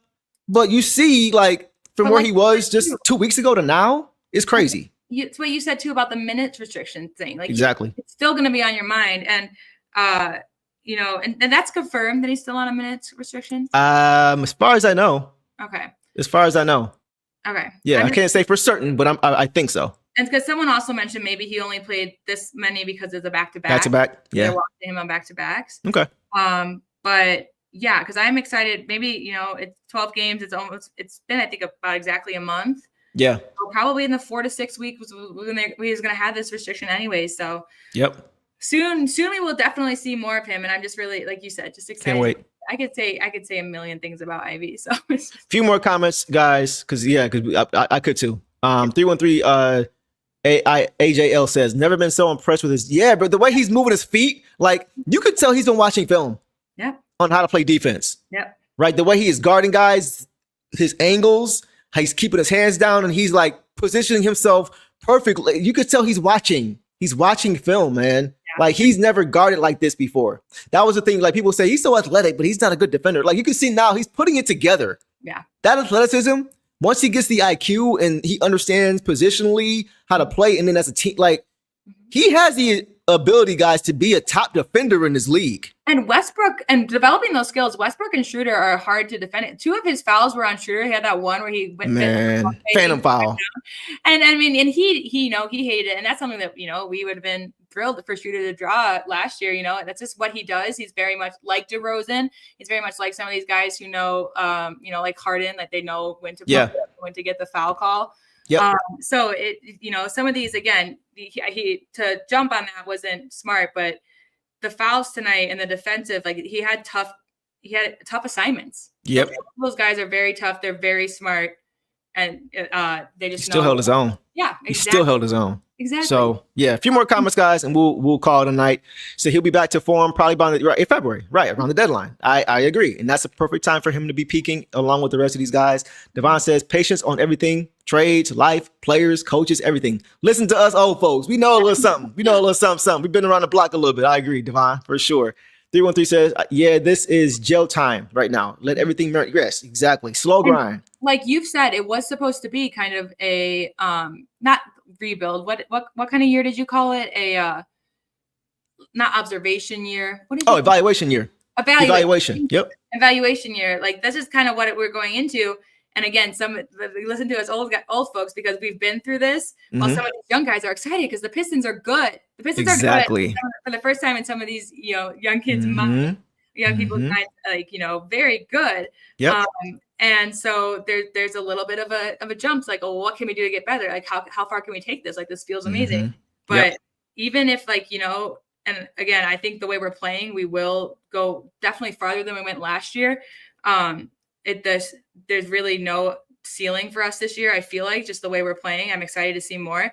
But even if, we don't get as far as we want to, or the season ends earlier than we expected or whatever, I'm just so confident going into next year. For sure. Even going into this year, we knew that JB was good. We had that scary stuff about, not knowing without Malik. And almost kind of like, I had that feeling of like, was it a fluke season? Like, are we just going to do that kind of same thing? Yep. 100%. All valid stuff. So I just wanted to mention that Because of course, even me and you, we get excited about trades and stuff, but there is just no rush to do it. Yes. And Yes. I like the word gel time. It is gel time. I like that too. Maybe we don't gel it as early as we expect, but then we go on a run and gel later, and then next year is even better. So who I agree. knows what's to come? Because we also, at this point last year, did not know that Jaden Ivey would be breaking his leg. That's right. That's right. We were like, look at us. We're hot. This is exciting. Go Pistons. J.I.'s having his best games of his career. The Obies up, and then, yeah.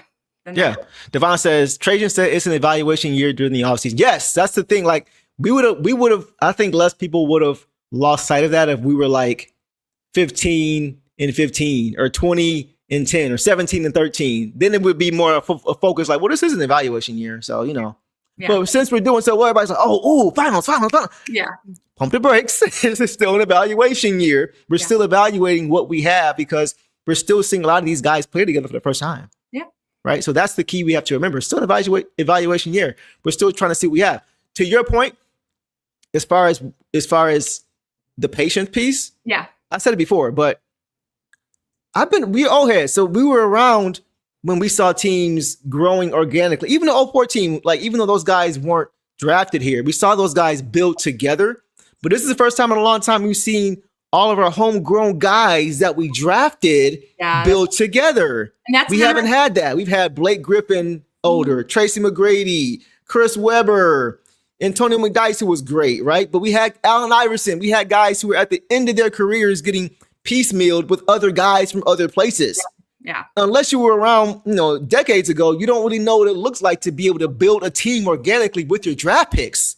And this is what it looks like. The Spurs are doing it too. OKC is doing it. Like obviously they didn't draft Shea, but they got him, but they drafted Jalen Williams. They drafted Jelly. They drafted these guys still.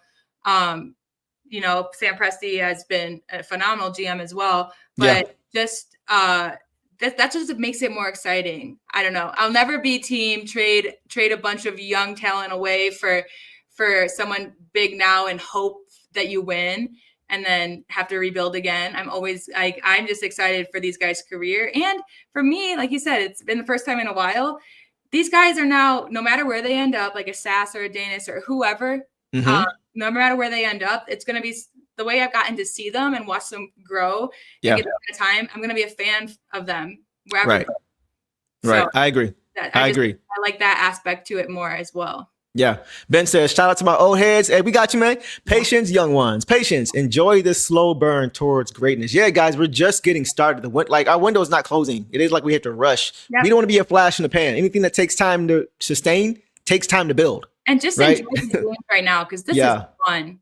It's fun. Let's enjoy it. There are some defensive teams out there like OKC and stuff like this, but there's a lot of teams that don't play with the tenacity that we play with. And I just love seeing us get these blocks, these steals, these turnovers, these transition plays. Exactly. So Pistons basketball. Yes. Devon says, we have our guys. We can replace our vets for cheaper vets or let them sign cheaper and be even more we have options. Yeah. And that's one word, guys, you will hear Trajan Langdon say is optionality. Yeah. As far as flexibility with the cap, as far as roster, as far as rotations, like he loves to have options. That's the key. So what's going on? Cope Approach says, Detroit is here to stay. Y'all have some cornerstone pieces. So where are you from, Cope Approach? Let us know. You say y'all, so you must not be from Detroit. So let us know. We appreciate you for being here as well. So we'll leave it there, guys. 313 says, I was only 8 when we had T-Mac. What a time. What a time. Oh, man. Yeah. So we'll leave it there, guys. Okay, so final thing. Guys, All-Star voting is underway. You guys make sure that you go to vote.nba.com to vote for our Detroit Pistons. Make sure you head over there and vote so we can get at least 2 of our guys to LA for the 2026 All-Star game. Boss, I personally think we will have at least 2 guys, probably just 2 guys this year. I think just on the fact that Cade is Cade. He was there last year. He's gotten better this year. JD is ascending, because he's developing that chemistry with Cade, right? And he's really just evolved his game and improved his game aside from Cade, like just to give him on his own merit. He's really gotten a lot better. And we know that when you get voted in as a reserve, which I would imagine JD probably be reserve, then when the coaches vote, they like voting in players on teams who are winning. Yeah. And us being in first place is going to seriously help his case to get. I don't see how he doesn't get there. Well, that's The like numbers and the record. I just think it's because we've had more national media this year, but maybe it's just not on people's minds. So that's the only reason I can see JD not making it. But I agree, I'll vote for Cade. And just real quick, Cope approach. I'm a Sixers fan, but a fan of Ivy and Sasser. And I'll say I'm a big Maxey fan. I like Maxey. Edgecombe over there. I like Edgecombe. Yeah. I like a lot of these guys that you guys have as well. So yeah, let's get a couple guys off of your payroll. Let us know either here or later. Are you a fan of the younger guys, like the youth movement, or are you more of a fan of the PG Joel Embiid? You still trying to give that a shot? You trying to give that one last run for a year or two? Or are you more like, no, let's go Edgecombe, let's go Maxey, let's go these young guys? Let us know. Do you miss Paul Reed? Ooh, do you miss Paul Reed? That is a great question. I want to know. That's a great question. So everybody's saying Cade and JD. I see that. Yep. I think it's. Where'd she go? Sorry. Just wanted to say. She also threw it back. Hey, okay. Yeah. That's what's up. So Dantley, a pull. Adrian Dantley. So that's tough because he got traded right before we won that championship. He was there for the year before in '88 when we lost to the Lakers. He said, "I want to trade you." I'm not mad at you for that. I'm not mad, man, because I feel like it's time to go in a different direction for y'all. Y'all got pieces for sure. Yeah, exactly. That's what I'm thinking. Maxey and VJ. VJ's your guy. You've been on VJ for a little minute, so I gotta give you credit there for sure. I really like VJ. I mean, Cooper Flag is finally coming to his form, but I think if VJ keeps up what he's doing, they're going to be in a head-to-head race for. I agree. Yeah. She says, I'm a fan of Asar, but who isn't right? Yeah. Asar's hooping. Maxey's a demon. Yes, he is. He's super quick, man. D. Davis says, I would vote for K. JD's too. Hey, okay. No J.I.? You got to vote again and vote for J.I. too. I know he ain't played a lot, but. That's okay. I love a Ron in there because, Ron. Yeah, for sure. Imagine, and guys, both for sure. 3 times. So they count 3 times as much on Christmas. Let's all vote for Ron because that'd be hilarious. I definitely think give Ron some love for sure. He's a dog. He's a dog. Ben says Dantley, he never gets any love. Yeah, man. It's unfortunate because Mark Aguirre got traded for him. We got traded, Mark Aguirre for him, and he wasn't a part of that championship run. But Dantley was a bucket. He was a bucket, man. I think he led the league in scoring twice. He was a bucket for sure. Crutch says, I mess with Kelly Oubre. Yeah, Oubre is annoying if he's not on your team, but you like him if he is. He's one of those guys. Not me. Okay. I think he's on your list for sure. I know. All right, we'll leave it there. Right. Traded for Mark Aguirre. I already know that. She agrees with you here. Yeah, some Cedric Howard. Okay. That's another guy in the run. I agree with you there. Yep. Yeah, we got Stu and Ron getting votes. Yeah, man. Okay, so good luck to the Philly. Going through a little thing, but I think you guys got a bright future if you guys make some right moves and just stick to that youth movement for sure. But we appreciate you showing up, Cope Approach, 100%. Grimes too. I like Grimes too. I do like Grimes too. He was here for a minute.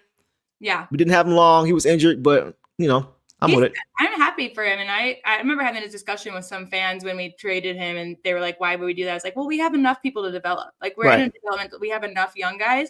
And he's really found his fit. He never really popped off here with us, but he really found his fit with the Sixers. And so I like, they're a fun team. Yep. Okay, guys. So let's keep it moving. Let's take a look quickly at the remaining schedule, right? So we're 2-0. We beat the Blazers, got them out of there, got the Kings out of here tonight. Up next, we have the Utah Jazz. I'm also expecting that to be a dub, personally. The only loss I had was potentially the Lakers because I don't think we're going to get a favorable whistle, but we might. Who knows? But that was the only game I had is really like struggling with after we beat the Blazers. So we could go 5-0. I'm not going to, project that and say they should, but at this point, if we win one more of these 3, we'll have a winning record. Yeah. Even we just go 1-3 from here. Absolutely. So that's great. That's great. So I think that for sure. I agree with you completely too. I think kind of like today with DeRozan, with the Clippers, our biggest guy is Harden. He usually has a great game against us. So it's kind of like if you're just shutting down everyone else and just making it tough. Yeah. For him, then that's good. And we also found out that Zubac will not be playing. So he's hurt. Jalen Duren will run over Brook Lopez. Oh, he's like 184 years old. That is not a man that plays anywhere like Zubac. And I think Brook Lopez survived the arc flood. Personally, he's been around forever due to the fossil. And just a little older, but like George Blaha has pointed out how Miles Turner lacks at rebounds as a center. And Yeah. that's also how I feel about Brook Lopez. He's kind of just there. He's a he can have a good 3-point shooting and stuff, but I did see the Clippers. The Clippers beat the Rockets tonight by 20 points. The Rockets, though, guys, have had some really tough games lately, so I don't know what they're going on. Devon thinks the Clippers might be a trap game, so we'll see. We'll see. Okay. I just want to see real quick who. I think they got us last year too. I think they beat us last year. Kawhi had 41. He ain't doing that against us. That's the thing. He's not doing that against Asar, Ron, and Javante. Right. It's not happening. And Cade when you need it to. And Jaden. Like, we got so many guys to throw at him. It was a lower scoring game, like for them. Well, they had 128, which we gave up 127, but the Rockets only had 108. But Kawhi had 41 and Harden had 29, and then a couple 13 and less. So like just relying on two scores and just the way we've been playing team ball. And I feel like, again, kind of weird games with Cade and first of the getting fouled out and then the turnovers tonight. Right. Just a couple days of rest, and that's the game that he pops off again. Facts. Okay. Yeah, I'm with that. So we'll see, guys. But Boss may be on her way to a perfect prediction. She said, and I know you changed it, but you said 5-0 to start.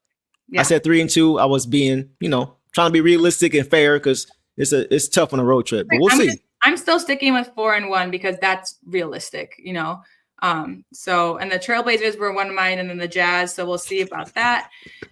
So it says showing his age. He was with the Nets. Yeah. Oh my God. So we'll see. I only think of him as the Bucks, but I do know he was with the Nets. But. So guys, the Pistons get a couple of days off until the next game. That is not coming until Friday after Christmas against the Jazz. A Christmas Day game would have been nice. I was hoping we would get one, but I have a hunch that next year that may change, especially if we keep winning the way we are, and I'm confident they'll keep doing. So I think next year we might get a Christmas game, y'all. Yeah, Christmas. I do get to see Minnesota at Denver, which I'm excited about. And I will be in Chicago, but I won't on that Friday that we play the Jazz, but I will still be watching the game. And I'll just be only an hour behind you guys. So I'll feel the suffering a little bit better because I'm 2 hours behind you here. So who you got us losing to? Oh, I originally predicted the Jazz because they have just been giving teams a hard time. And that's who I still think we would lose to. I think if we get past the Jazz, I'm really confident in us going forward. And I understand the threat of the Lakers, but again, like you said, the way we play, of course, Luka's going to score, but we're going to shut down other options. They don't play defense either. Yeah, they're only 3, and I think Duran and Stu will do work on Jackson Hayes. Yeah, so I think it'll be a very good game of two styles to play. But Cope says we should get one next year. We should get one next year. Yeah, he should. Right, we should have one this year. But I think they probably didn't expect us to do as well as we're doing right now. So we'll settle for one next year. Now that we have probably 2 All-Stars in a way, right? So lastly, guys, I want to give a shout out to our guys because we often talk basketball.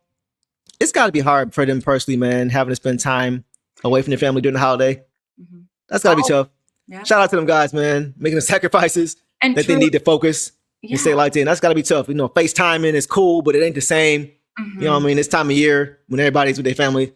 LeBron just said, I know he's been in the league forever, but he said he'd rather be at home with his family instead of playing games on Christmas Day. So and that goes to the players, but also, Natalie, Johnny Kane, like everyone that, supports us, and anyone, trainers, coaches. I know it's just hard. And I feel like we were on a road trip for Christmas last year as well, because I remember them showing like the feast, and then it might have been Thanksgiving, but I think it was around Christmas, but like JB was there and they just talked about how they made it a family thing. His kids did end up coming, to spend it with them. So it's just tough. It's just tough. Yeah. That'd be fire, Cope. When Hallie returns with the Hallie, Cade versus Hallie, that'd be fun. Yeah. That'd be fun. Definitely would be nice to get a Cade Claus game. Somebody said Cade Claus. That was hilarious. Cade Claus. That'd be cool to see. But yeah, we'll see. Hopefully we get a game next year, man, for sure. What does Devon say? This is Tobias' first Christmas game as a dad. That's cool. Yeah, so it's like, first Christmas of the day. That's cool. Stu has, his young, I think Rafa is a little bit older. Like he has first Christmas when he was a baby. Yeah. This one's got to be a little bit more fun for them. So yeah, and then Kate has his daughter who we got to see recently in Dallas too. Shout out Princess Riley.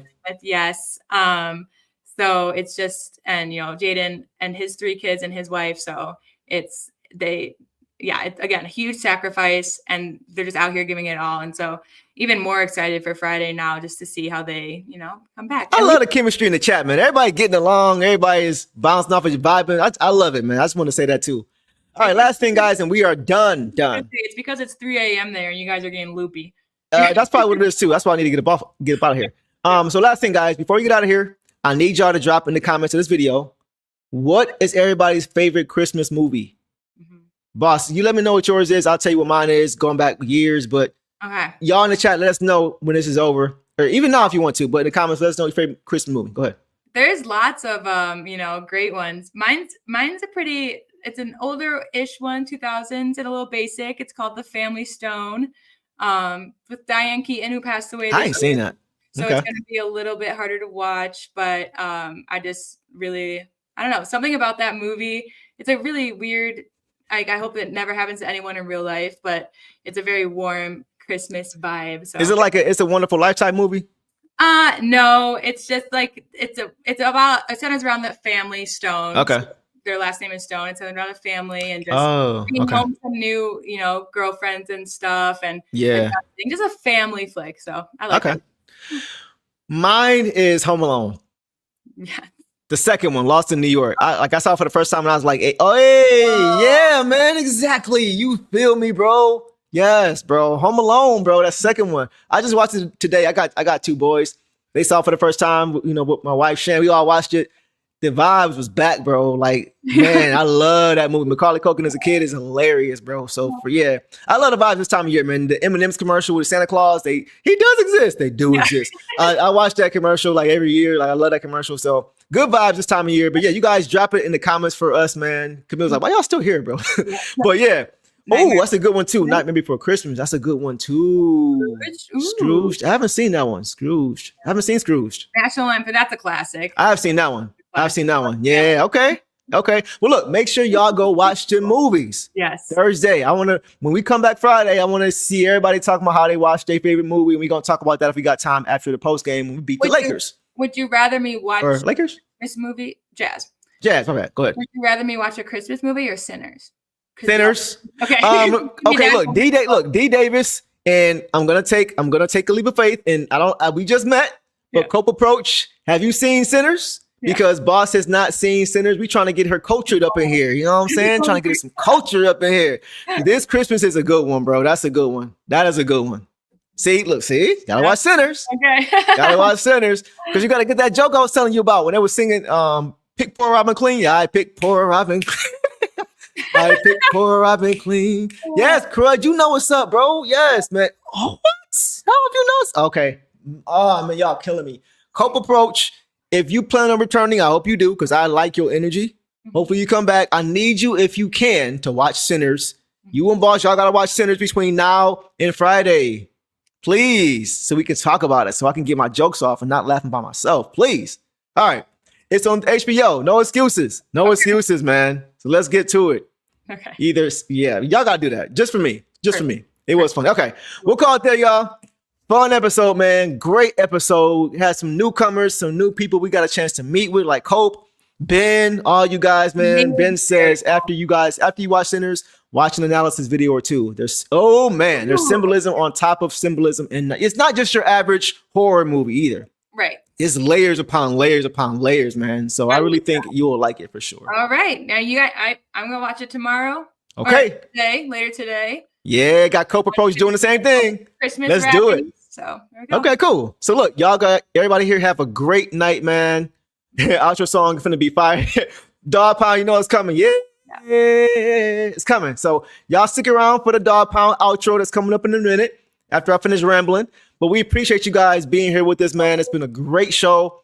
Great Pistons win. Great vibes, in part because of you guys being here with us. Of course, the Boss doing her thing. I'm trying to do my thing with this crazy looking Santa Claus hat, but we move on. We press forward. So you guys have a great night, man. Yes, yes, exactly. You already know the vibes, bro. 100%. So have a great night, guys. Everybody get some rest, get some sleep. Merry Christmas, Happy Hanukkah, Happy Holidays, Happy time off, whatever you want to say. Just enjoy this time off. Enjoy this Pistons win. And we will see you guys come Thursday night. Post game after we beat the Friday night, my bad. It's Crazy Christmas. Friday night after we beat the Utah Jazz, win our 4th straight game, go 3-0 on this road trip, go to 25-6, all that. So without further ado, guys, you guys have a great night. Yes. Happy holidays. And y'all know the drill, man. Detroit versus everybody. Peace. All the dirty work, all dog. I'ma dive on the floor, go try to block every shot, and I'ma be physical with you the whole game. You know Stu gonna be physical with you. When you think of the Pistons, you think it's just hard work and just gritty basketball. That's just the identity you gotta have when you put on that jersey. I'm not your average breed of canine. Not a good dog, I'm bad boy for life. I set the tone, don't care about no tick. Let it be known, I get my respect. Come in the lane and see I don't bluff. If you retaliate, that's on ya. Talking pundits, I hear you're ashamed. Talking that shop, you must want this way. Put the dog palm, mess around, find out, Put the dog palm, mess around, find out,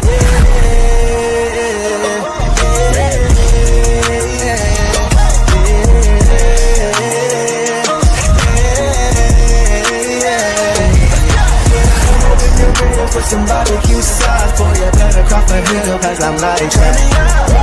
When you're ready for some barbecue sauce, boy, you better crop a hill, cause I'm like that. Mess around.